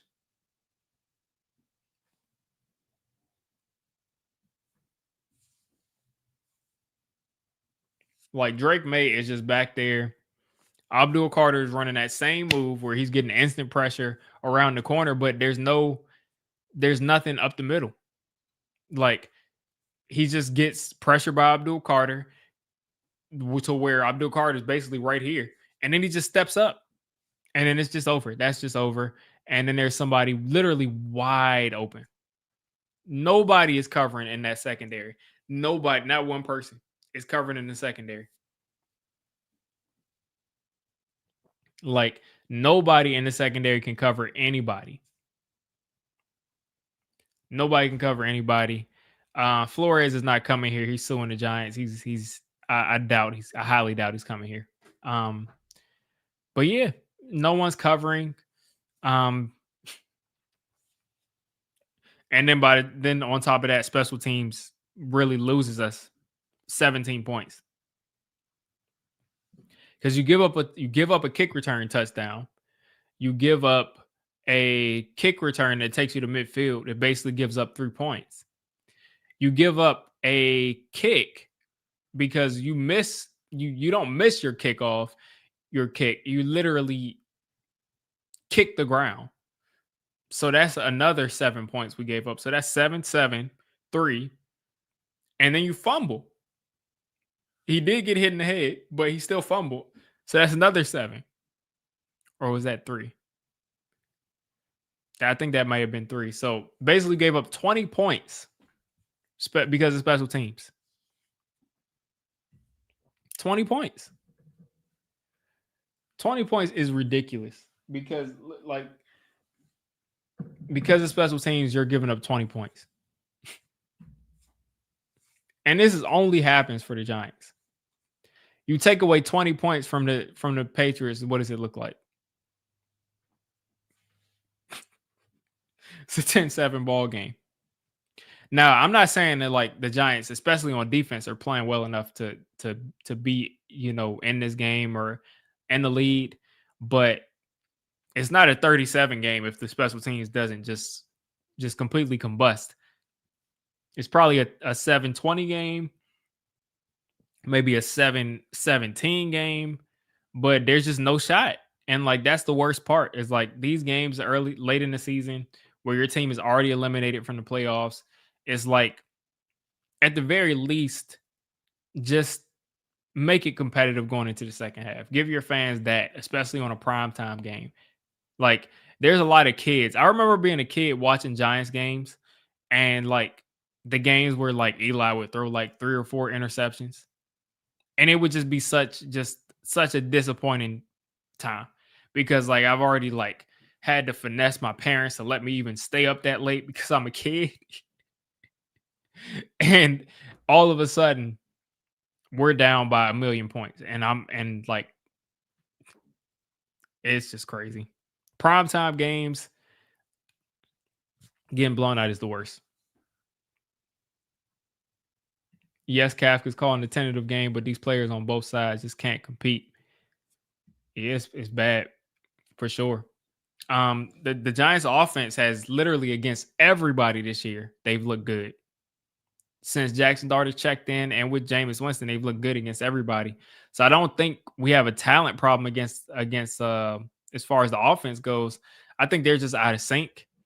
And I think as far as the defense goes, they are just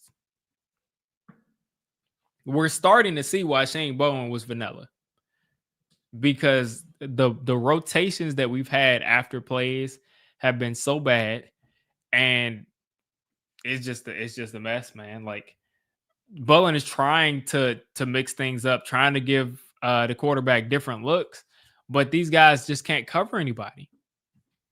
And like I said, sometimes, and some people have said this, like sometimes guys are open, or sometimes guys are simple as coaches and predictable because their players are bad.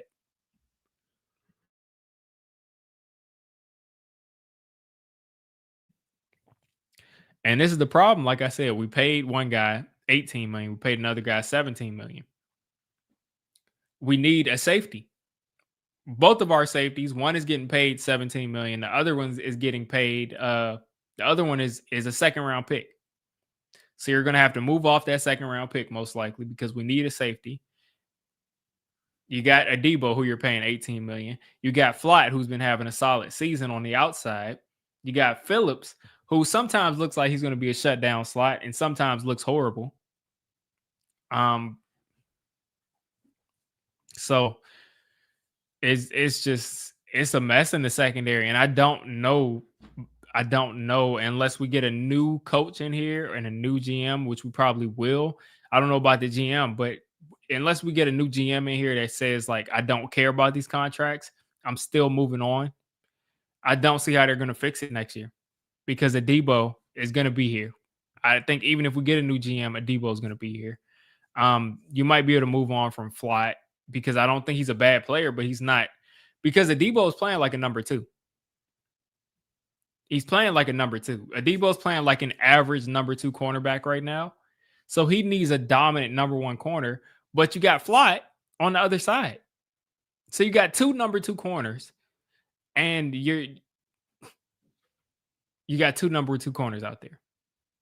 So there's not much you can do. And Adebo has always been a number two corner.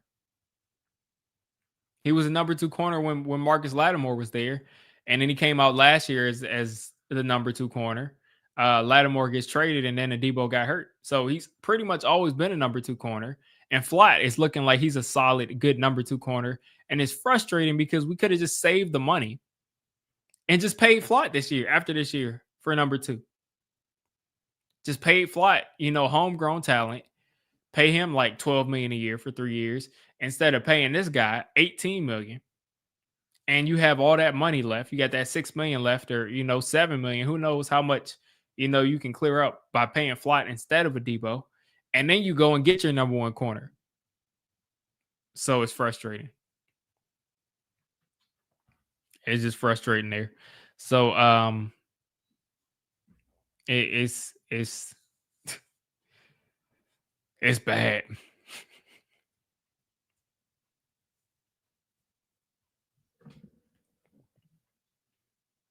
But let's look at what's going on as far as the box score goes. Dart is 8 for 11 for 67 yards, a touchdown and a sack. Singletary is 9 for 40. Dart is 1 for 12, still same thing. Slayton is 2 for 2, 41 yards.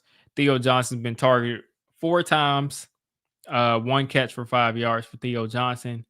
1 catch for 4 yards for Isaiah Hodgins. Let's see. Patriots are up 3 minutes in time of possession. 269 total yards for the Patriots compared to our 104. 64 rushing yards for the Patriots, which is actually good for the Giants. 62 rushing yards in the first half. I'm sure they're going to get back to that pass, to that run game in the second half. Try to run the clock out. Up 30-7 at the half. The game's over. And then a 207 passing yards for the Pats and 62 for the Giants. So it's not a good situation right now.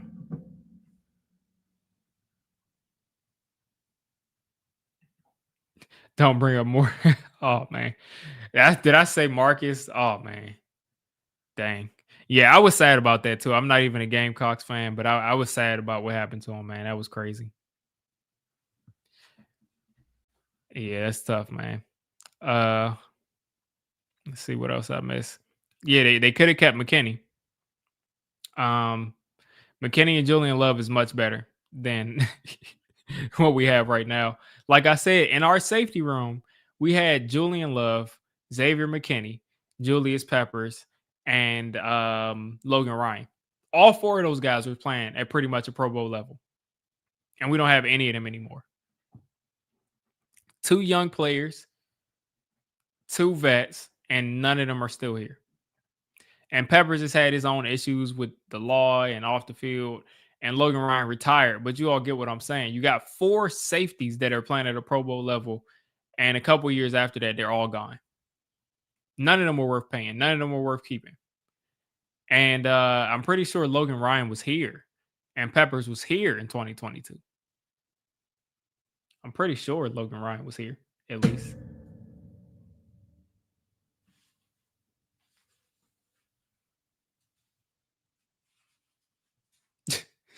Mike Kafka is kind of funny to me, too. When they ask Mike Kafka like the invasive questions, he just like pretends like he can't hear.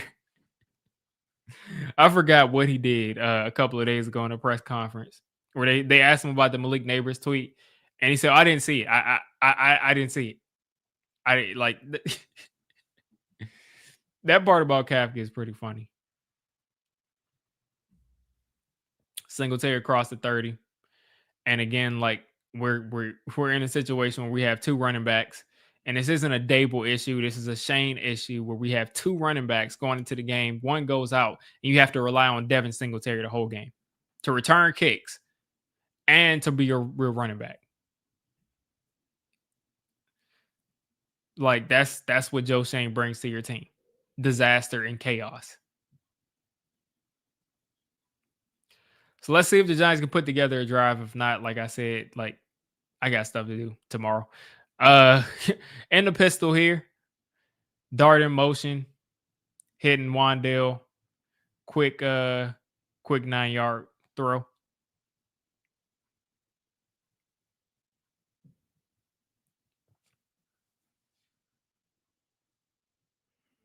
Second and 2 coming up.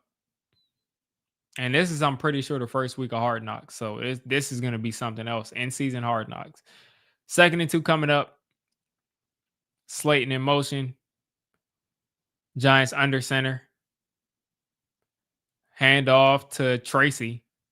What did he get benched the whole second and third? It's first and second quarter? Like, why is he just now touching the ball, man? Like, what's going on? Why do we not give Tracy a carry the entire second quarter? Like, why?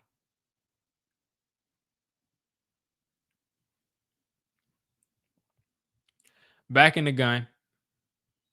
Let's see if Jaxson Dart can pass some stats here.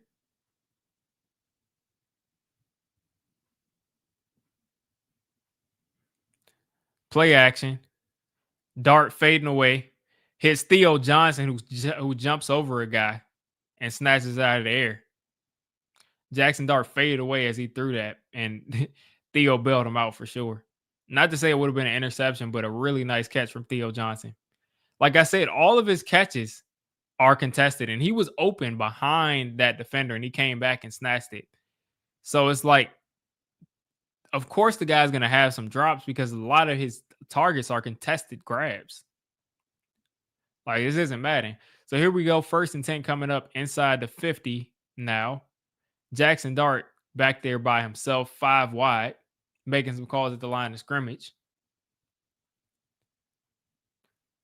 Giants barely get the ball off, hitting Wandale in the middle of the field, and he breaks a couple tackles, tries to run, and they're going to give him 2 yards there.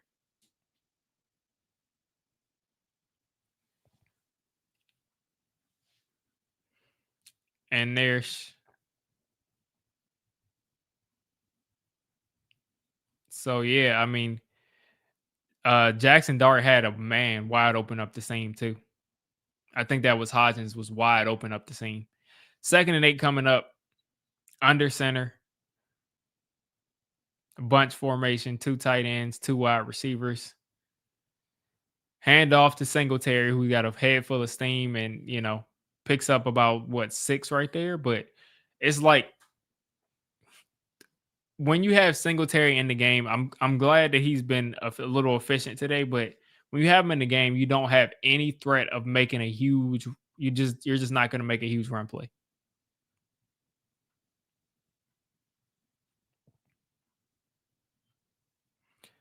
$95 yards here for Jaxson Dart, 11 for 14, 1 touchdown, 12 rushing yards.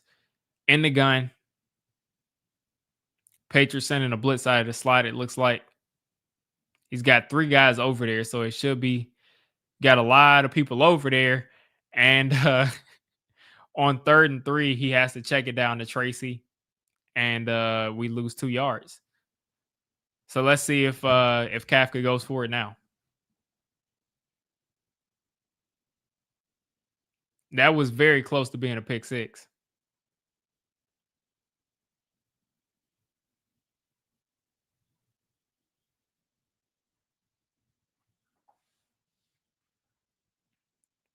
Okay.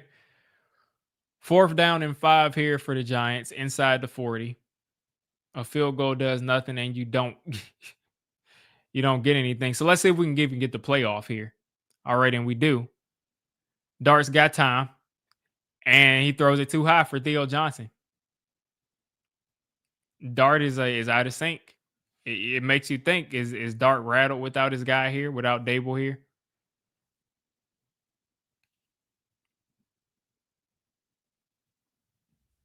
I think you got to go for it there on that 4th down, but you should have gone for it earlier too, for sure. So, yeah, I think I'm gonna. I don't know, man. You said Illuminor's getting punished, like actually like punished, like by the coaching staff, or you saying punished while he's blocking?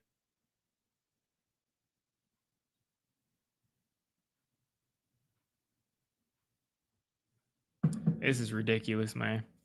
They have to come up with some kind of mercy rule for the NFL.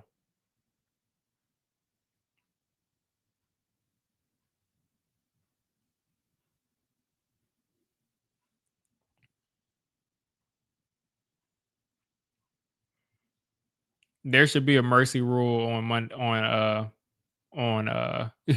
on prime time.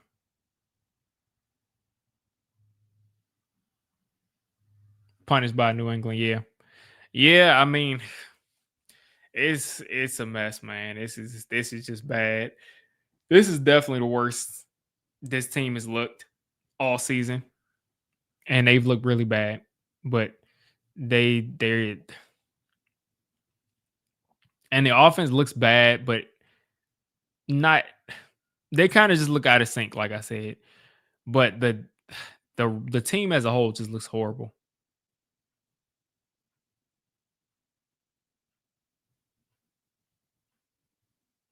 But yeah, I really think for primetime games, they should come out with a mercy rule because nobody wants to watch a team up by 30 points.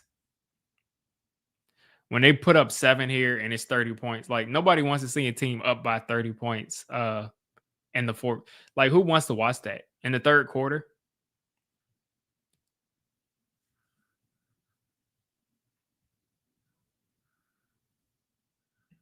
Yeah, you got Scat, Neighbors, Dart, Scat, Neighbors, Dart, Burns. Dex is hurt right now playing through it. Andrew Thomas. Yes, I mean it's not too good. Hopefully, like I said, this is the wake up call to say, oh, Shane isn't as good as you think he is. So here we go. The Patriots trying to run the football, and they do here, picking up 4 as he just kind of squatted behind. Ramondre Stevenson just kind of squatted behind the offensive line, picked up 3 or 4 right there.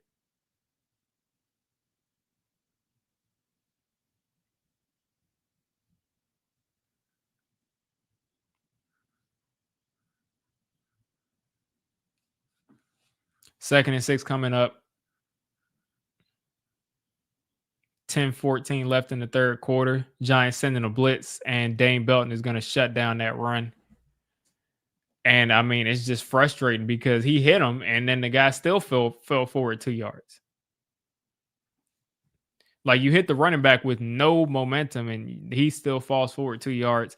They got back to the line of scrimmage, or he lost a yard, but should have lost 3.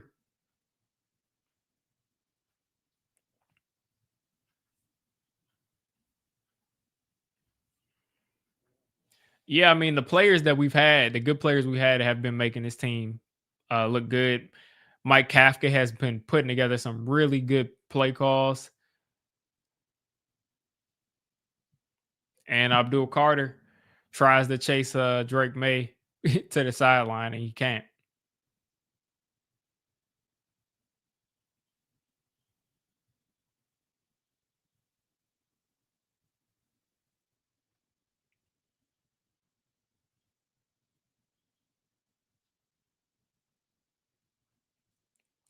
Yeah. Yeah.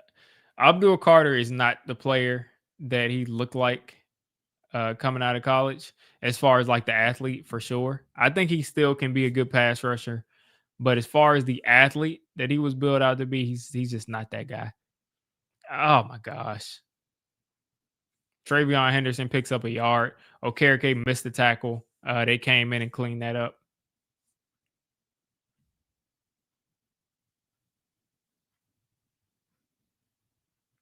They're showing Mike Vrabel's touchdowns.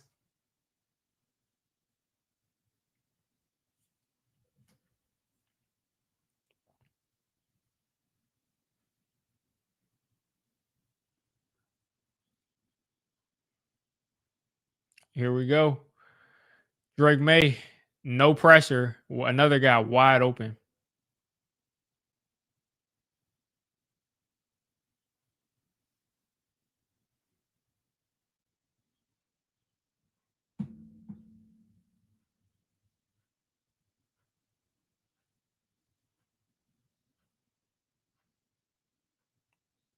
This is literally I mean, I don't know, man. I'm speechless. This is literally like the worst this defense has looked all year, which doesn't surprise me. They got a first-time defensive coordinator, uh first-time play caller in the NFL playing, and there's no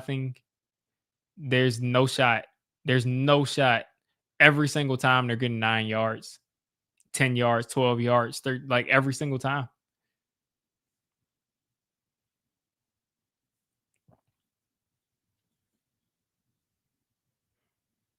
And it's not like they were getting stops before, but this is just a new level.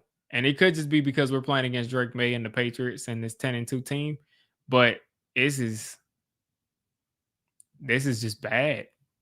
2nd and 1 coming up here for Drake May under center. He's going to hand the ball off, and they're going to go nowhere. They're going to get about a quarter yard. So 3rd and 1 coming up. I'm sure there's going to be another run up the middle, and they'll probably pick it up. But like I said, once you go up by 30, I mean, they should just wrap the game up on prime time. Mercy rule.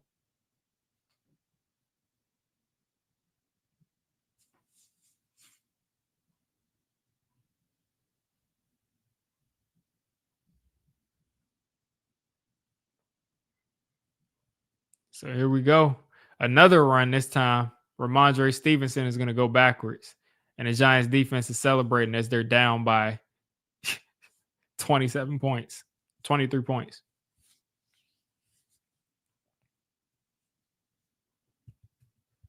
What a joke. Patriots paid Milton Williams, Carlton Davis, Harold Landry, Stephon Diggs, Robert Spillane, Morgan Moses, paid all that money. They paid Morgan Moses $11 million. Let me look up how much we paid that scrub.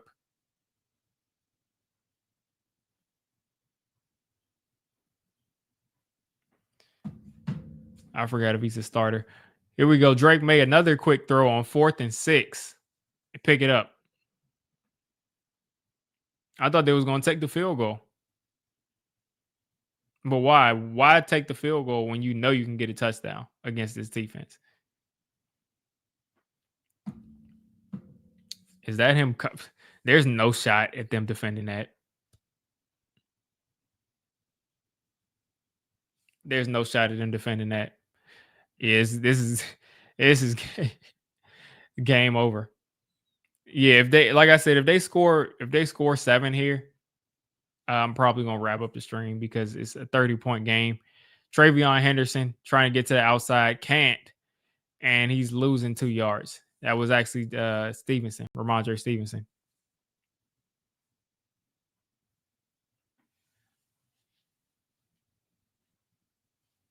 It's crazy that Stephon Diggs only has 4 Pro Bowls and 1 first-team All-Pro.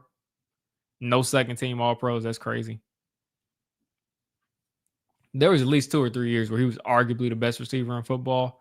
So for him to only have 1 All-Pro is crazy.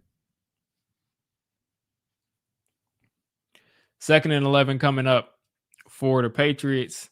Drake May dropping back, taking a deep shot, and Adebo's tied up with Kayshon Boutte. So 3rd and 11 coming up.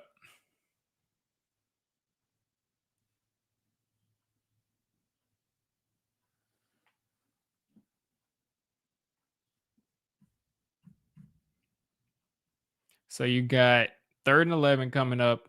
Like I said, the game's over. But let's see.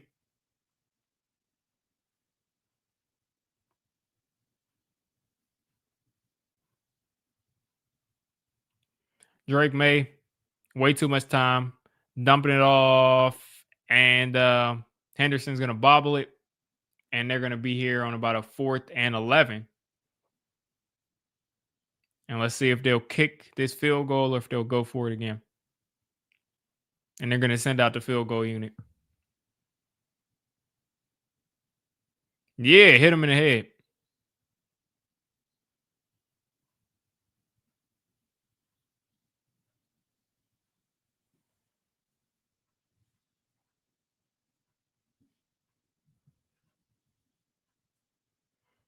Oh, okay. We if they're trying to make the catch, they can be hit in the head. They can't be hitting the head, basically. And they missed the field goal. Oh, that's just so great. That's just, I mean, if you kick so many field goals because you're down there so much, eventually you'll miss one. That's how it is, man. That's they should put in DeVito. They should put in DeVito. He should lead the touchdown drive that puts them up by 7 and just come out and because didn't DeVito say that? Like, I hope we blow them out. And Giants fans were mad at that. It's like, what do you expect?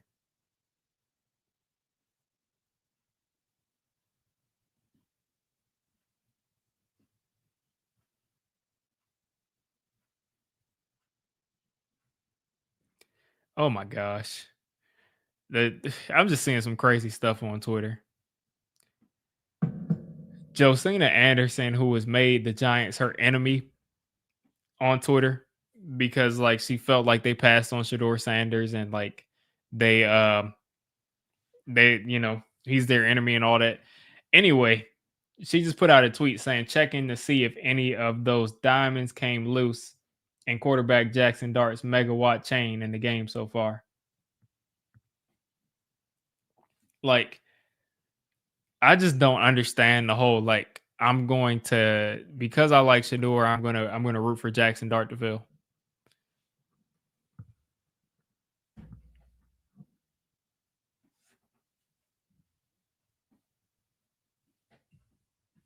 So here we are. I mean, score is still 7-30. For a missed field goal to happen right there just makes me so mad because it's like, oh well, if we didn't have all these special teams collapses, that missed field goal we would still be within probably like 10 points. It's like the missed field goal will be like, okay, we got rejuvenated energy and we're back in the game. But down by 23, we're not back in the game. Because what's that? Two 2-point conversions, 2 touchdowns. So that's 2 touchdowns with 2 2-point conversions, and then an extra point. Because that's how you're getting 23 points. Is you need 2 touchdowns. Your defense has to shut them down. You got to get 2 2-point conversions and then 1 just regular kick.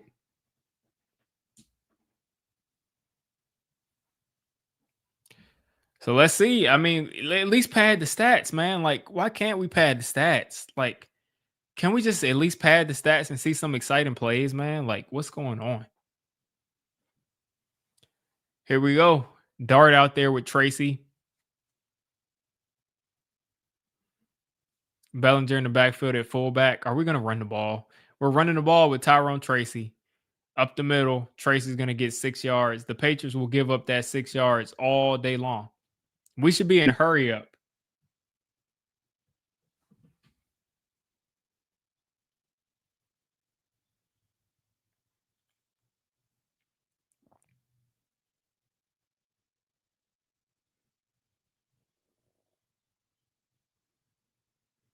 Like,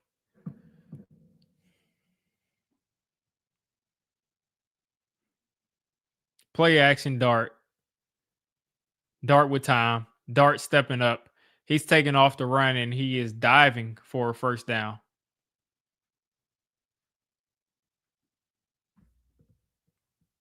Troy Aikman thinks the next head coach should be experienced.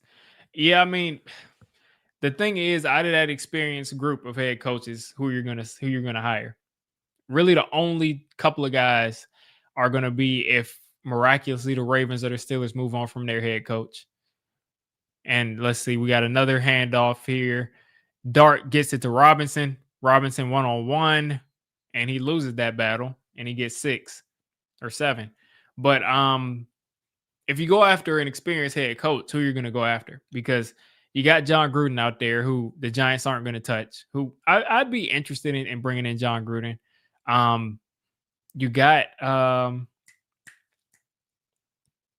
Gruden.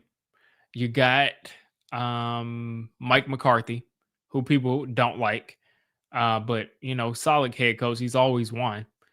Handoff here to Tracy, and Tracy's got a little space, and he's going to pick up a first down. So you got Gruden, McCarthy, and then after that, you got guys like Nagy, who makes no sense to bring in Nagy, and Eberflus. All those guys makes no sense. And then besides that, as far as experienced head coach, you got Spags. Out of that list, I would say probably McCarthy is probably the guy, who has the best track record as far as winning the most. I really believe that a guy like Gruden could be helpful, but who knows? Because I just don't see the Giants bringing him in. And the Giants are just running this ball, getting 6 to 9 yards every time, just milking clock. And what's the point? Got to start attacking downfield with 1 minute left in the third quarter. But yeah, that experienced head coaching list isn't too long.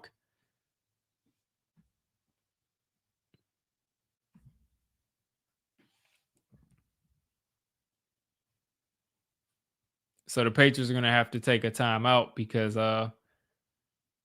guys' material or equipment is messed up.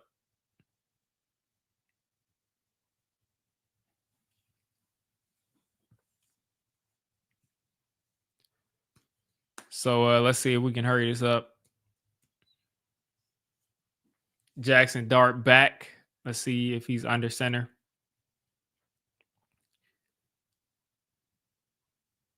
What?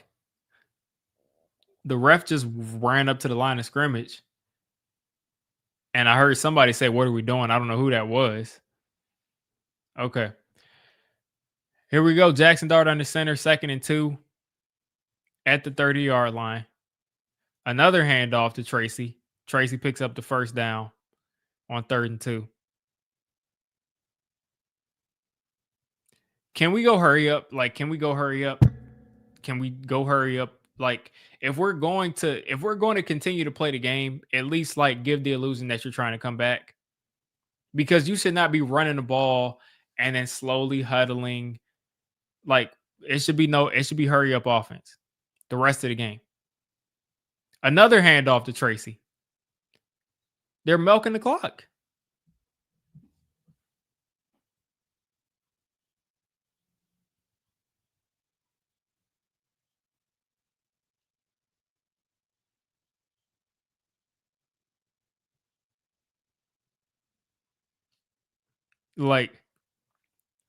Kafka is just running the clock out. Another handoff to Tracy. Are you kidding me? You're limiting the opportunities you have to make plays when the only times he's throwing the ball is in a 3rd and long. Is he just trying to up the yards per carry? Is he just trying to say that his offense was completely balanced? You don't run the ball. You ran 3 minutes off the clock.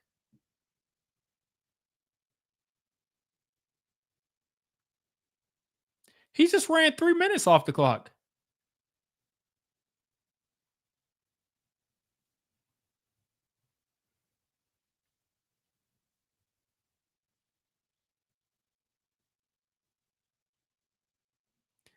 He literally just ran 3 minutes off the clock.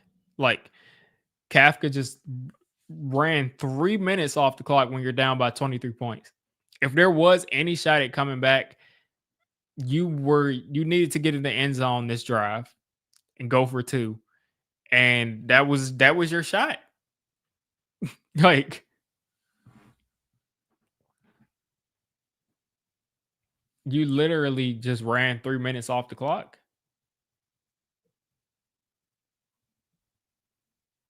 Like, I can't believe that. Like, I'm just speechless. Like, how do you have you're down by 23 points. It's the third quarter with 3 minutes and 3.5 minutes left to go. And you're just fine just running the ball over and over again because you're getting 6 or 7 yards. You need to be getting 20 and 30 yards, 15 to 30 yards every single play. Or else what's the point? You might as well just take a knee and just say we're giving up.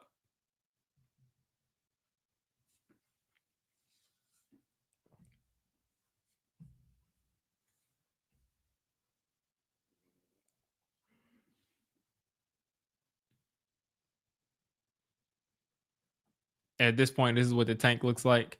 It's like, did they promise Kafka that he'd keep the offensive coordinator job if he just like runs the ball over and over again and doesn't get Jaxson Dart hurt?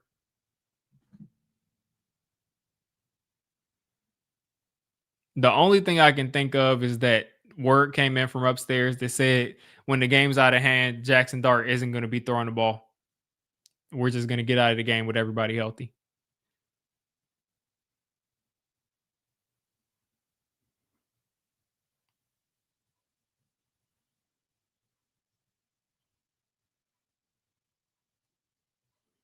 They might as well just set him then for the rest of the season if that's the case, because they just ran 3 minutes off the clock.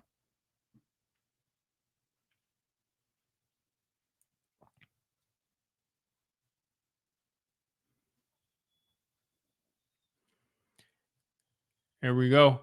Singletary. Singletary is going to score. So that was basically a trick play that you ran, and you put up you put up 7, or you put up 6, and you're looking to put up 8.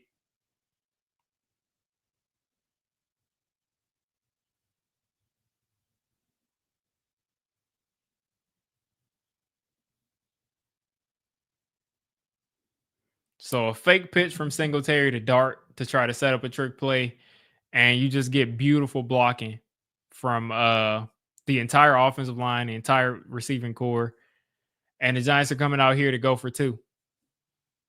They have to this is definitely a play where Dart's legs are in consideration.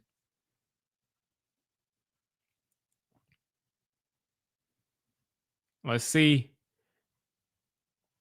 Dart extending, Dart making some trying to make something happen. Dart still running around. And Darius Slayton is catching the 2-point conversion. The Giants are here at 15. So 15-point game. 2 more 2-point conversions ties it. Or 1 2-point conversion and a let's see, 1 2-point conversion and then a regular touchdown and extra point ties it. But you got to think that Kafka wouldn't take the extra point. So it's probably 2 2-point conversions.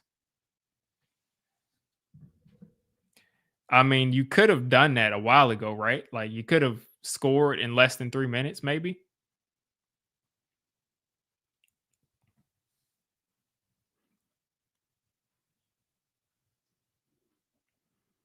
So 15-point game.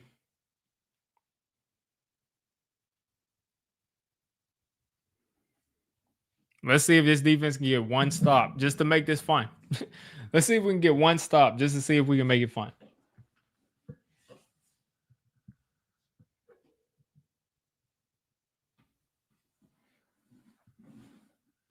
Let's just see if we can make it exciting. If we can get one stop and get in the end zone, it's going to be a one possession game. Like, that would be something else if that happened. I just wish we didn't run that entire third quarter out because we had 3.5 minutes. So we got 14:54 left to go in the fourth quarter. Man. Jaxson Dart is only thrown it. Let's see. Jaxson Dart has only thrown it 17 times. And I guess he's run what, 2 times? So he's had 19 dropbacks going into the fourth quarter. So this is like a on pace for like a 27, 28 drop back type of game. If we get the ball back and just start running it again, I'm gonna lose it. I'm gonna lose it, man. Like,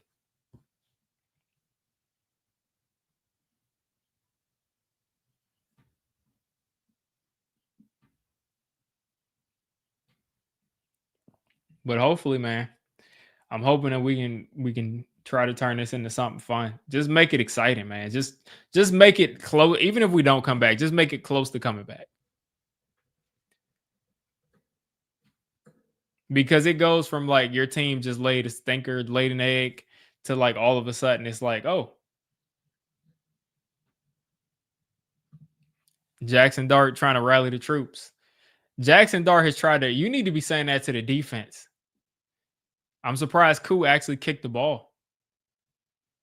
They're fielding it at the 5, and they're missing tackles again, and they're going to get him down at the 22-yard line. So the Patriots are going to get the ball at the 22.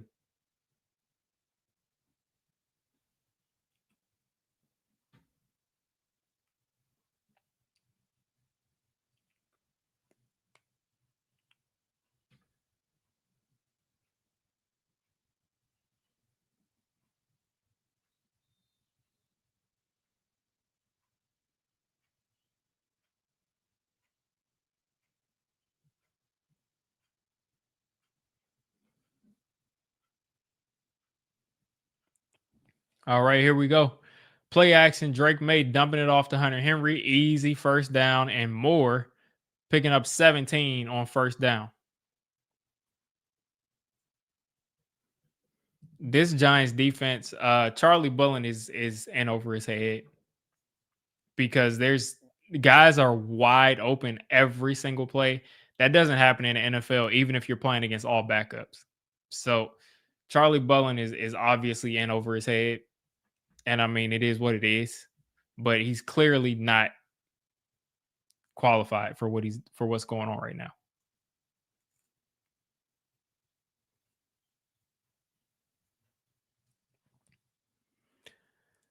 Handoff to Henderson and Stevenson, and he gets 2.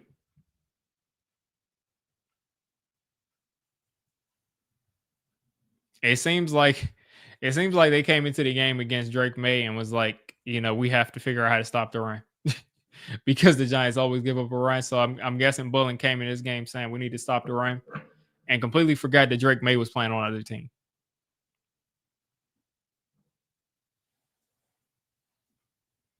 Second and 8. Drake May under center. Right around the 45, going towards the 50. Drake May screen play. Henderson wide open on the screen. Easy first down.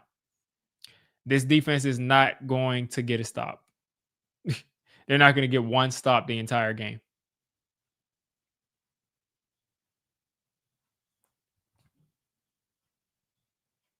They're not going to get one stop this entire game. I'm pretty much sure of it at this point.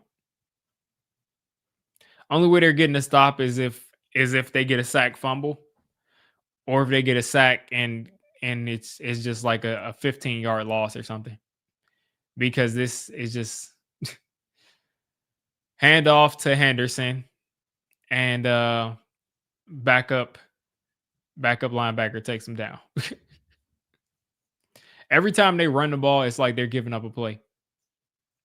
If it's a screenplay, if it's a regular throw, they're getting 10 yards every single time. And they're about 5 yards away from getting 3 again.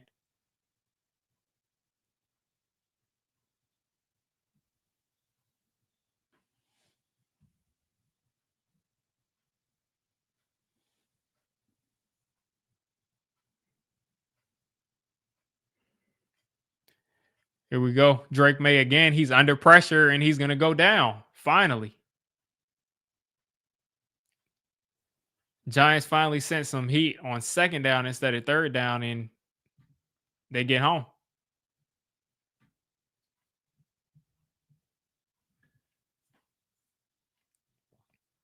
Nobody open that time. The one time nobody's actually open. Wow. So here we go here on third down coming up, I'm sure. 3rd and 12. Can the Giants defense get off the field on 3rd and 12? With Dexter Lawrence, Brian Burns on the field. They're dumping it off, and Stevenson goes out of bounds after a 3-yard gain. So the Patriots will most likely punt it. And it looks like the clock stopped. Let's see. It looks like they stopped. I thought it stopped within 8 minutes if he goes out of bounds. But they stopped it with 11:13 left. Stevenson threw Tyler Newman out the club. Okay, so they didn't stop the clock.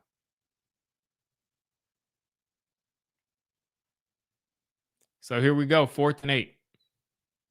So he's had a 28-yard, 25-yard punt so far. Let's see if we can get another 25-yard punt. And they will take the delay of game, go back 5 yards, and punt from there.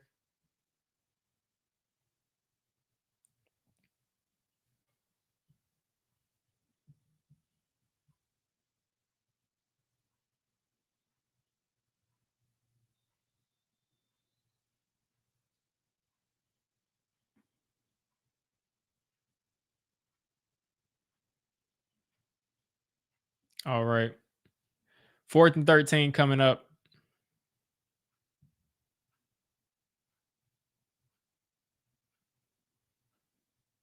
And that came very close to being blocked. And we got Javon Holland returning punts. So we're going to start just inside the 15. The Giants defense got their stop. They got their stop. So listen, you go down the field here and put up 7. You got some time. You got something going on.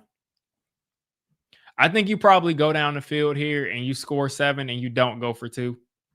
And you just try to get the ball back at the end of the game and go for the 2-point conversion at the end of the game if you can get it back.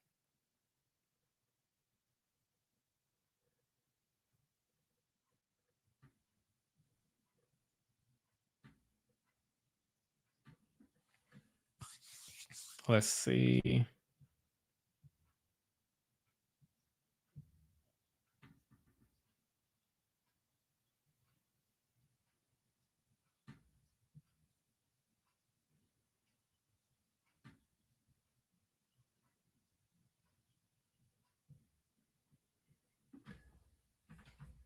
Let's see what we got. Yeah, he stiff armed Newman out the club, man. Like that was he just threw this dude out of bounds and just at least we're doing something, man.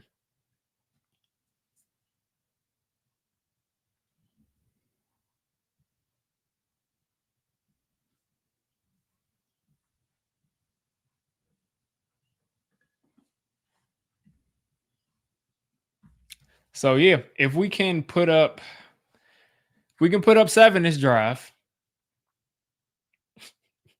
I just hate doing this because I just know that it's not going to go. We haven't done anything like this in like 12. What? Last time we had a comeback like this was Daniel Jones against the Buccaneers. Before that, of course, Eli time. So it's been forever. But if we put up 7, the game would be 30-22. So 8-point game, 1 possession game. But thinking that we're going to hold them out of field goal range the rest of this game is kind of optimistic.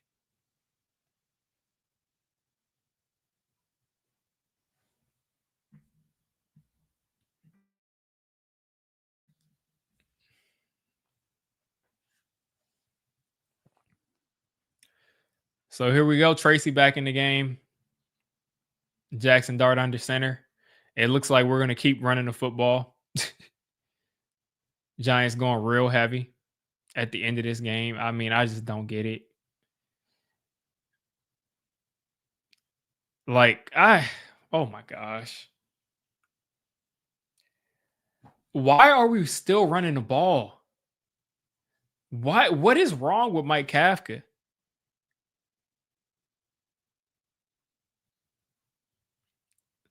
Like, what is wrong with this dude?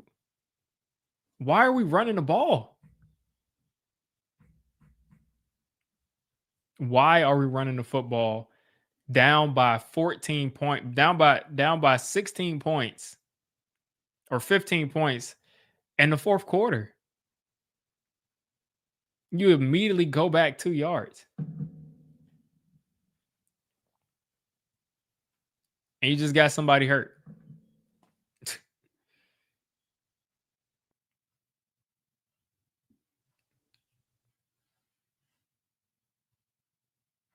Luckily, I mean, not trying to be funny or anything, but like somebody got hurt and it forced us to take a timeout now. Or else Mike Kafka is just trying to milk the clock. He's just trying to run the ball out. Just run the clock out.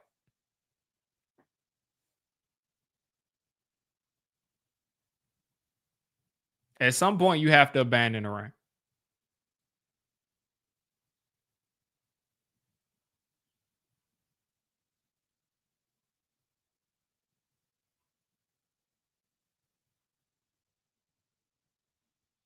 Like at some point, it's time to abandon the run.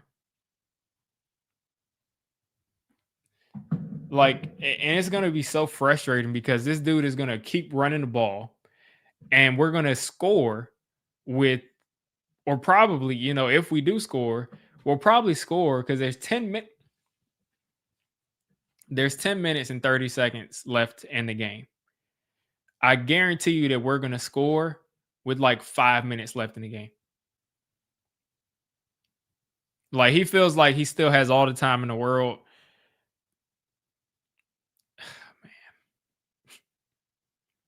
Let me see how much time we had when we got the ball before we ran this ball. Um,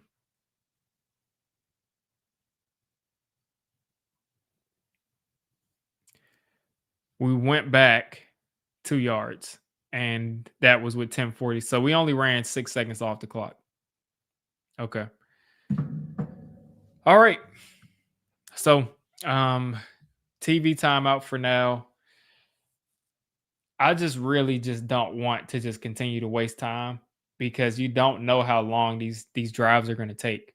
And you don't know how long, like, what if your defense gets a stop? Just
I've been muted all this time. People have been leaving it. People have been leaving the stream and not telling me I'm muted. That's crazy, man. That's crazy. Be your own folks. They'll just join and see me talking and see I'm muted and just not even tell me and just leave. Here we go. Patriots returner. It's taking them back to the 35. And now you got a guy hurt.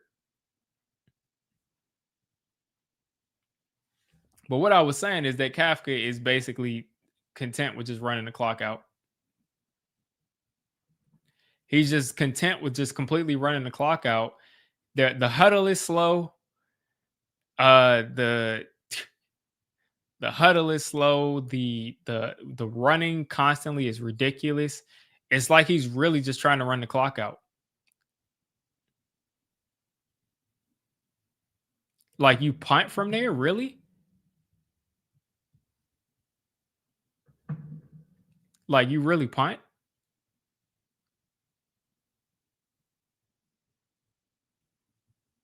Like you ran 3 minutes off the clock and you didn't even do anything.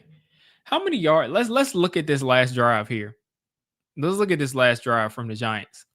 The Giants ran 1, 2, 3, 4, 5, 6 plays off the clock.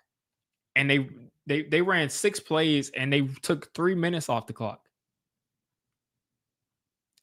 Like you can't make this up. You cannot make this up, man. Like the huddling, the running is nuts to me. It's nuts. And then you don't even go hurry. You don't go hurry up. They're in the huddle. They're just like lackadaisical with it.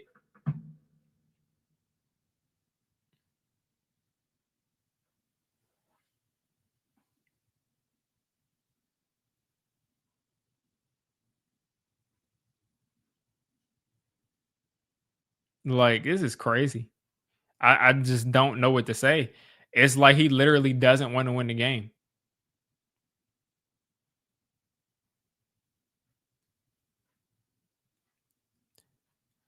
He's acting like this is Dart's first game.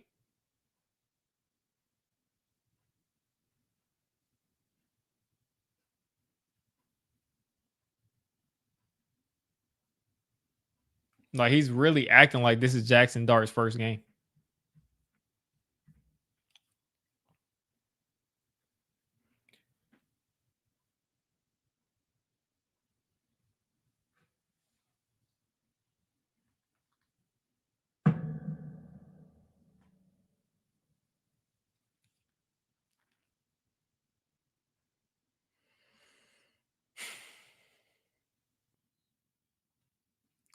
First and 10 coming up.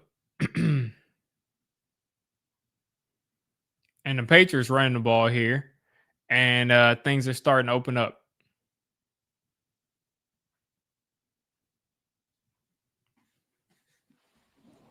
I can't believe I stayed on stream. I could have gone off. I could have gotten off stream at half. Could have been relaxing. like, like this is nuts, man. Like I can't believe Kafka is doing this. Like you get your team some momentum by scoring on offense. Even after you ran way too much time off the clock, your defense gets their first stop. And now the defense is just going to fold and give up a touchdown. But your defense gets their first stop in forever. And you just run the ball the next drive, lose 2 yards, get bailed out by your quarterback as he runs for a first down, and then run the ball again, get 1 yard, and then just punt. It's just like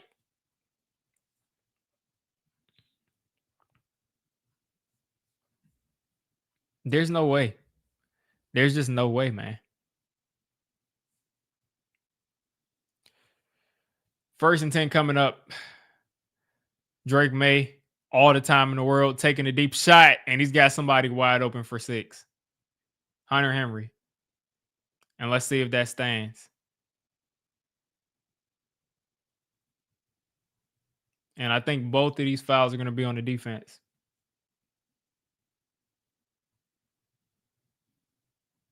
Let's see.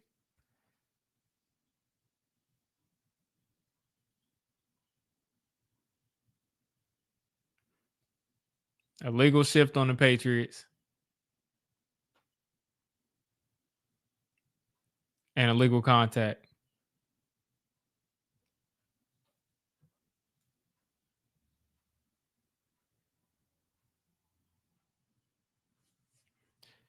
Like, this is a joke, man.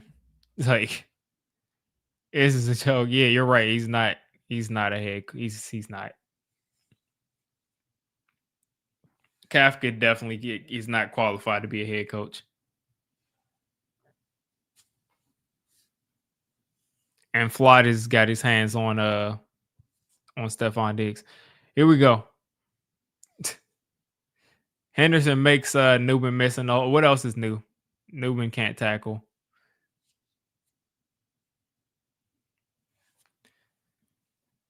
And it's funny that the Patriots are about to probably run like less time off the clock than we did.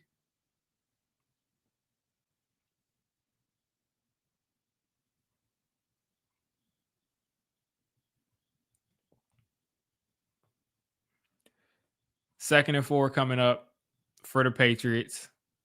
They got 4 wide receivers out. Hunter Henry out there.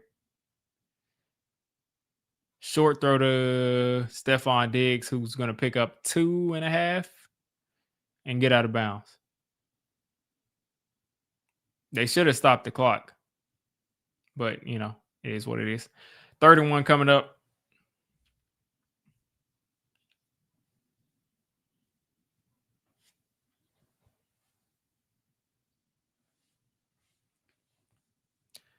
Man, these dudes stink. Like, they stink on defense. They're horrible. Like, there's no talent on that defense. It's just not good in any way. 3rd and 1 coming up. Drake Mays. They're running sneaks up by this many points. It's crazy.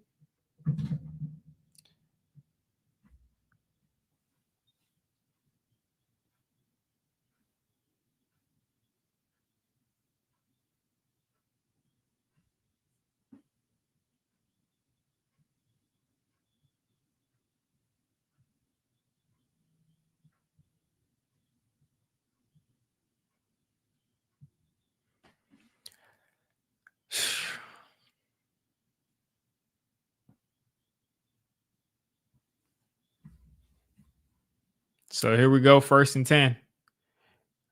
And they take Drake May to the sideline. And I think they're going to probably put Tommy DeVito out there. Whoever their backup quarterback is.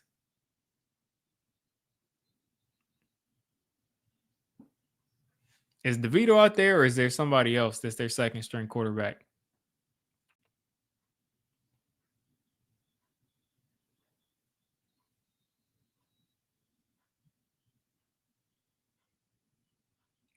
Okay, so he is out there. He was just getting a break. Okay, so Drake May's still out there. He's under center. Handoff again to Ramondre Stevenson. This Giants defense is folding. They pick up 7 here on 1st down.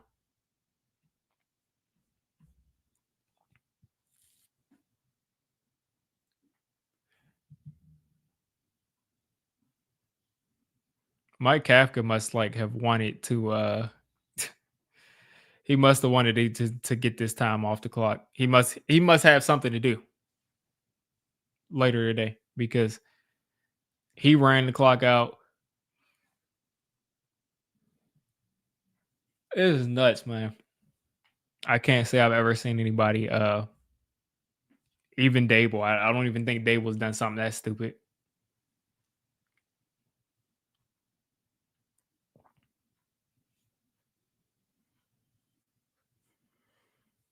Second and 4 coming up. Drake May under pressure. He's getting chased. He's going to slide, lose 2 yards.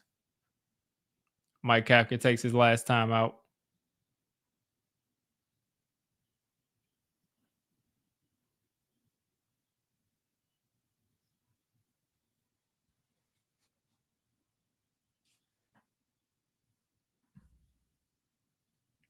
Timeout here. Yeah, I mean, listen, he's gonna call a timeout so we can get the ball back and run the ball again. Like, I guarantee you, if Mike Kafka gets the ball back here, like if we force a fumble or something and return it for a touchdown and we get the ball back, I guarantee you this dude is gonna run the ball with no timeouts left to go.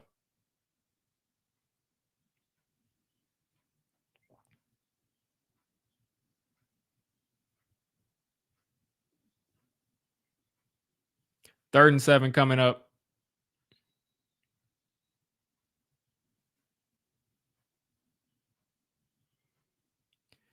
In the gun, 4 wide receivers. Third and 7 action. And Hunter Henry's going to catch that, fall forward for a first down. And that is going to eliminate all doubt that the game is over. But the game is over for sure. 4 minutes left to go. Drake May under pressure. Just sees Henry just basically wide open.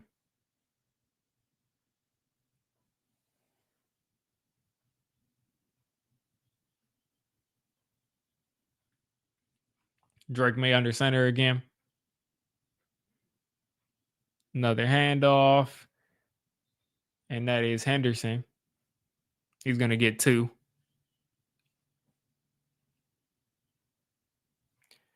And they're going to run this clock out. The game's over. I'm going to start making my post game because the game's over. I mean, let's not sit here and waste time. What's going on, YouTube? Diggy546. The game is not over yet. It's 30-15. I have a lot of thoughts about this game. The first is the special teams completely collapsed. And, you give up 7 points on a kick return. You let them return the ball to the 50-yard line.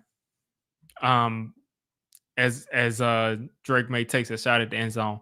But you let them get to the 50-yard line, the first drive, and they get 3. Then they return a kickoff for a touchdown. They get 7. Then you miss a kick because you kick your foot into the ground. They go down the field and they get 7. So that's 17 points right there. And then on top of that, you fumble on the kickoff return because they just can knock people out apparently on our team. And you get 7 there. So they put up like 20-something points on the back of our guys turning the ball over. On the back of our special teams making mistakes. Like 20-something points there. The offense today just looks out of sync. The play design, not design of the plays, but the design of the sequencing of plays today for Mike Kafka. I can't really tell you what he was doing, what his plan was, but it didn't work well. This was obviously a game he wanted to run the ball a lot, but I'm not sure. I'm not sure what he's thinking as play calling wise, and I'll get back to Kafka in a second. Defense today, I mean, the worst they could have possibly looked. The defense looked horrible today. The Patriots just kicked a field goal, and they just put it to 33-15. But I'm very surprised the Patriots don't have like 50 points on the board, especially with all the blunders we had on special teams. Like, I'm very surprised we don't have 50. They didn't put up 50 on us because this defense could not stop Drake May at all. They ran the ball. We, for the most part, would stop them, for like a yard or 2 or 3 yards. And then they had a couple big runs, which is going to push that average up. But for the most part, it was just Drake May. Every time he dropped back and he had time, there was somebody open. And every time there was no one open at the start of it, the pass rush didn't get through, or he would just move and scramble and find somebody wide open. But people were wide open all day today. Wide open, like completely wide open all day today. You also got Adebo coming back off an injury, and he just hasn't looked like the player that we wanted him to look like. That's going to be a mess dealing with that contract and Flott. You could possibly be paying two cornerbacks over 10 million a year, one over 15 million a year, probably Flott around 13, and you have two number two cornerbacks. On top of that, let's talk about Kafka. So the Giants got the ball with 3 minutes left to go in the third quarter, down by 23 points. Down by 23 points. They ran the ball over and over and over and over again. Ran 3 minutes off the clock. Ran over 3 minutes, more like 4 minutes off the clock. And finally scored. And I'm like, okay, well, we still have like 12 minutes left to go. It's a 15-point game now after that 2-point conversion. So maybe we can, maybe we can make something happen. The Giants defense gets their first stop, basically first real stop of the game. Their second punt, but they finally get a stop pretty much. And Mike Kafka gets this ball back and runs the ball off the bat, loses 2 yards. We get bailed out from that. And then we end up in another first down and we run the ball and get 1 yard. And it's like he runs another 3 minutes off the clock. And then here on a 4th and 5 situation, he punts. So it's like how pitiful, like how pitiful can you possibly manage the clock?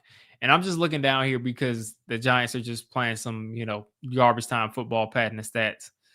But like the fact that we huddled every single time, it was a slow huddle. Players were like lightly walking there, walking into the huddle, lackadaisical.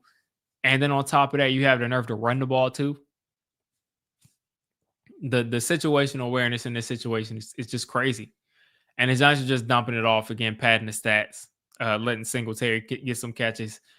But I was not impressed today from Mike Kafka. I would say that this is probably it for him as far as any shot he had at becoming a head coach for the Giants. It's just not going to happen. And today he just did not have a good offensive game plan. The defensive coordinator who he chose had a terrible game today. Looked like a first-time play caller on defense. I did like some of the things he did as far as blitzing, as far as rotating the defense. It's a lot of the disguises he did that we just haven't seen all year long. But at the end of the day, if your defense is giving up 10, 11, 12 yards through the air every time they drop back to pass, I mean, what can you really say? There's not much you can really say. It just wasn't good enough. Dart today, 17 for 22, 139 and a touchdown. He could at the end of this game have 160 and 2 touchdowns. That'll be garbage time, but could very well have that. And I'm rooting for it. Pad the stats, who cares? But this was not a good game at all. Not a good game at all. I don't like how Kafka managed the game. I don't like how the special teams imploded and gave us no shot to win pretty much. And I mean those are really the real takeaways. The play calling from Dart, from Kafka, just not good today. Not good today. Was really determined to not abandon the run, and in some points you have to abandon the run. You just got to abandon the run because you're down by way too many points. And it's just frustrating there. So I don't know what to say, people. This is the worst game that I've seen on defense. Even in a year where our defense is ranked like 30th in every single category, pretty much.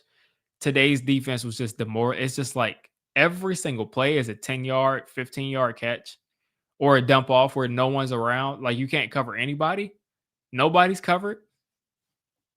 So I just can't wait until we get some guys in here. They can get some stuff done. Joe Shane, at this point, Joe Shane should be talked about as a guy that shouldn't be here anymore. The talent on this team or the lack of talent on this team is very apparent. Just because you're missing Cam Scadaboo and Malik Neighbors, like the entire game, we decided to go heavy for, and this might be just the Kafka thing too, But the entire game, we decided to go heavy, and Dart just takes another sack here. But we decided to go heavy pretty much the entire game. Very little 3 wide receiver usage, which means you don't feel good about the wide receiver core. The defense is a joke. So we're just going to continue to roll Shane out there and just let him continue to screw this team up. Another primetime game. We had a nice one last time with the Eagles, but at the end of the day, another primetime game is Dart is going to air this out. It'll probably get picked, but it doesn't. But yeah, another situation where Giants fans stay up for a primetime game and we're just let down completely. Couldn't even make it a competitive game. So not much else to say here. There's a lot that I could say, but it frustrating for sure. So you all enjoy the bye week where we won't have to deal with our team giving up a double-digit lead in the fourth quarter, or just not putting up any sort of a fight at all. Jaxson Dart on fourth down does not make it. So, folks, I'm going to probably wrap up the stream here.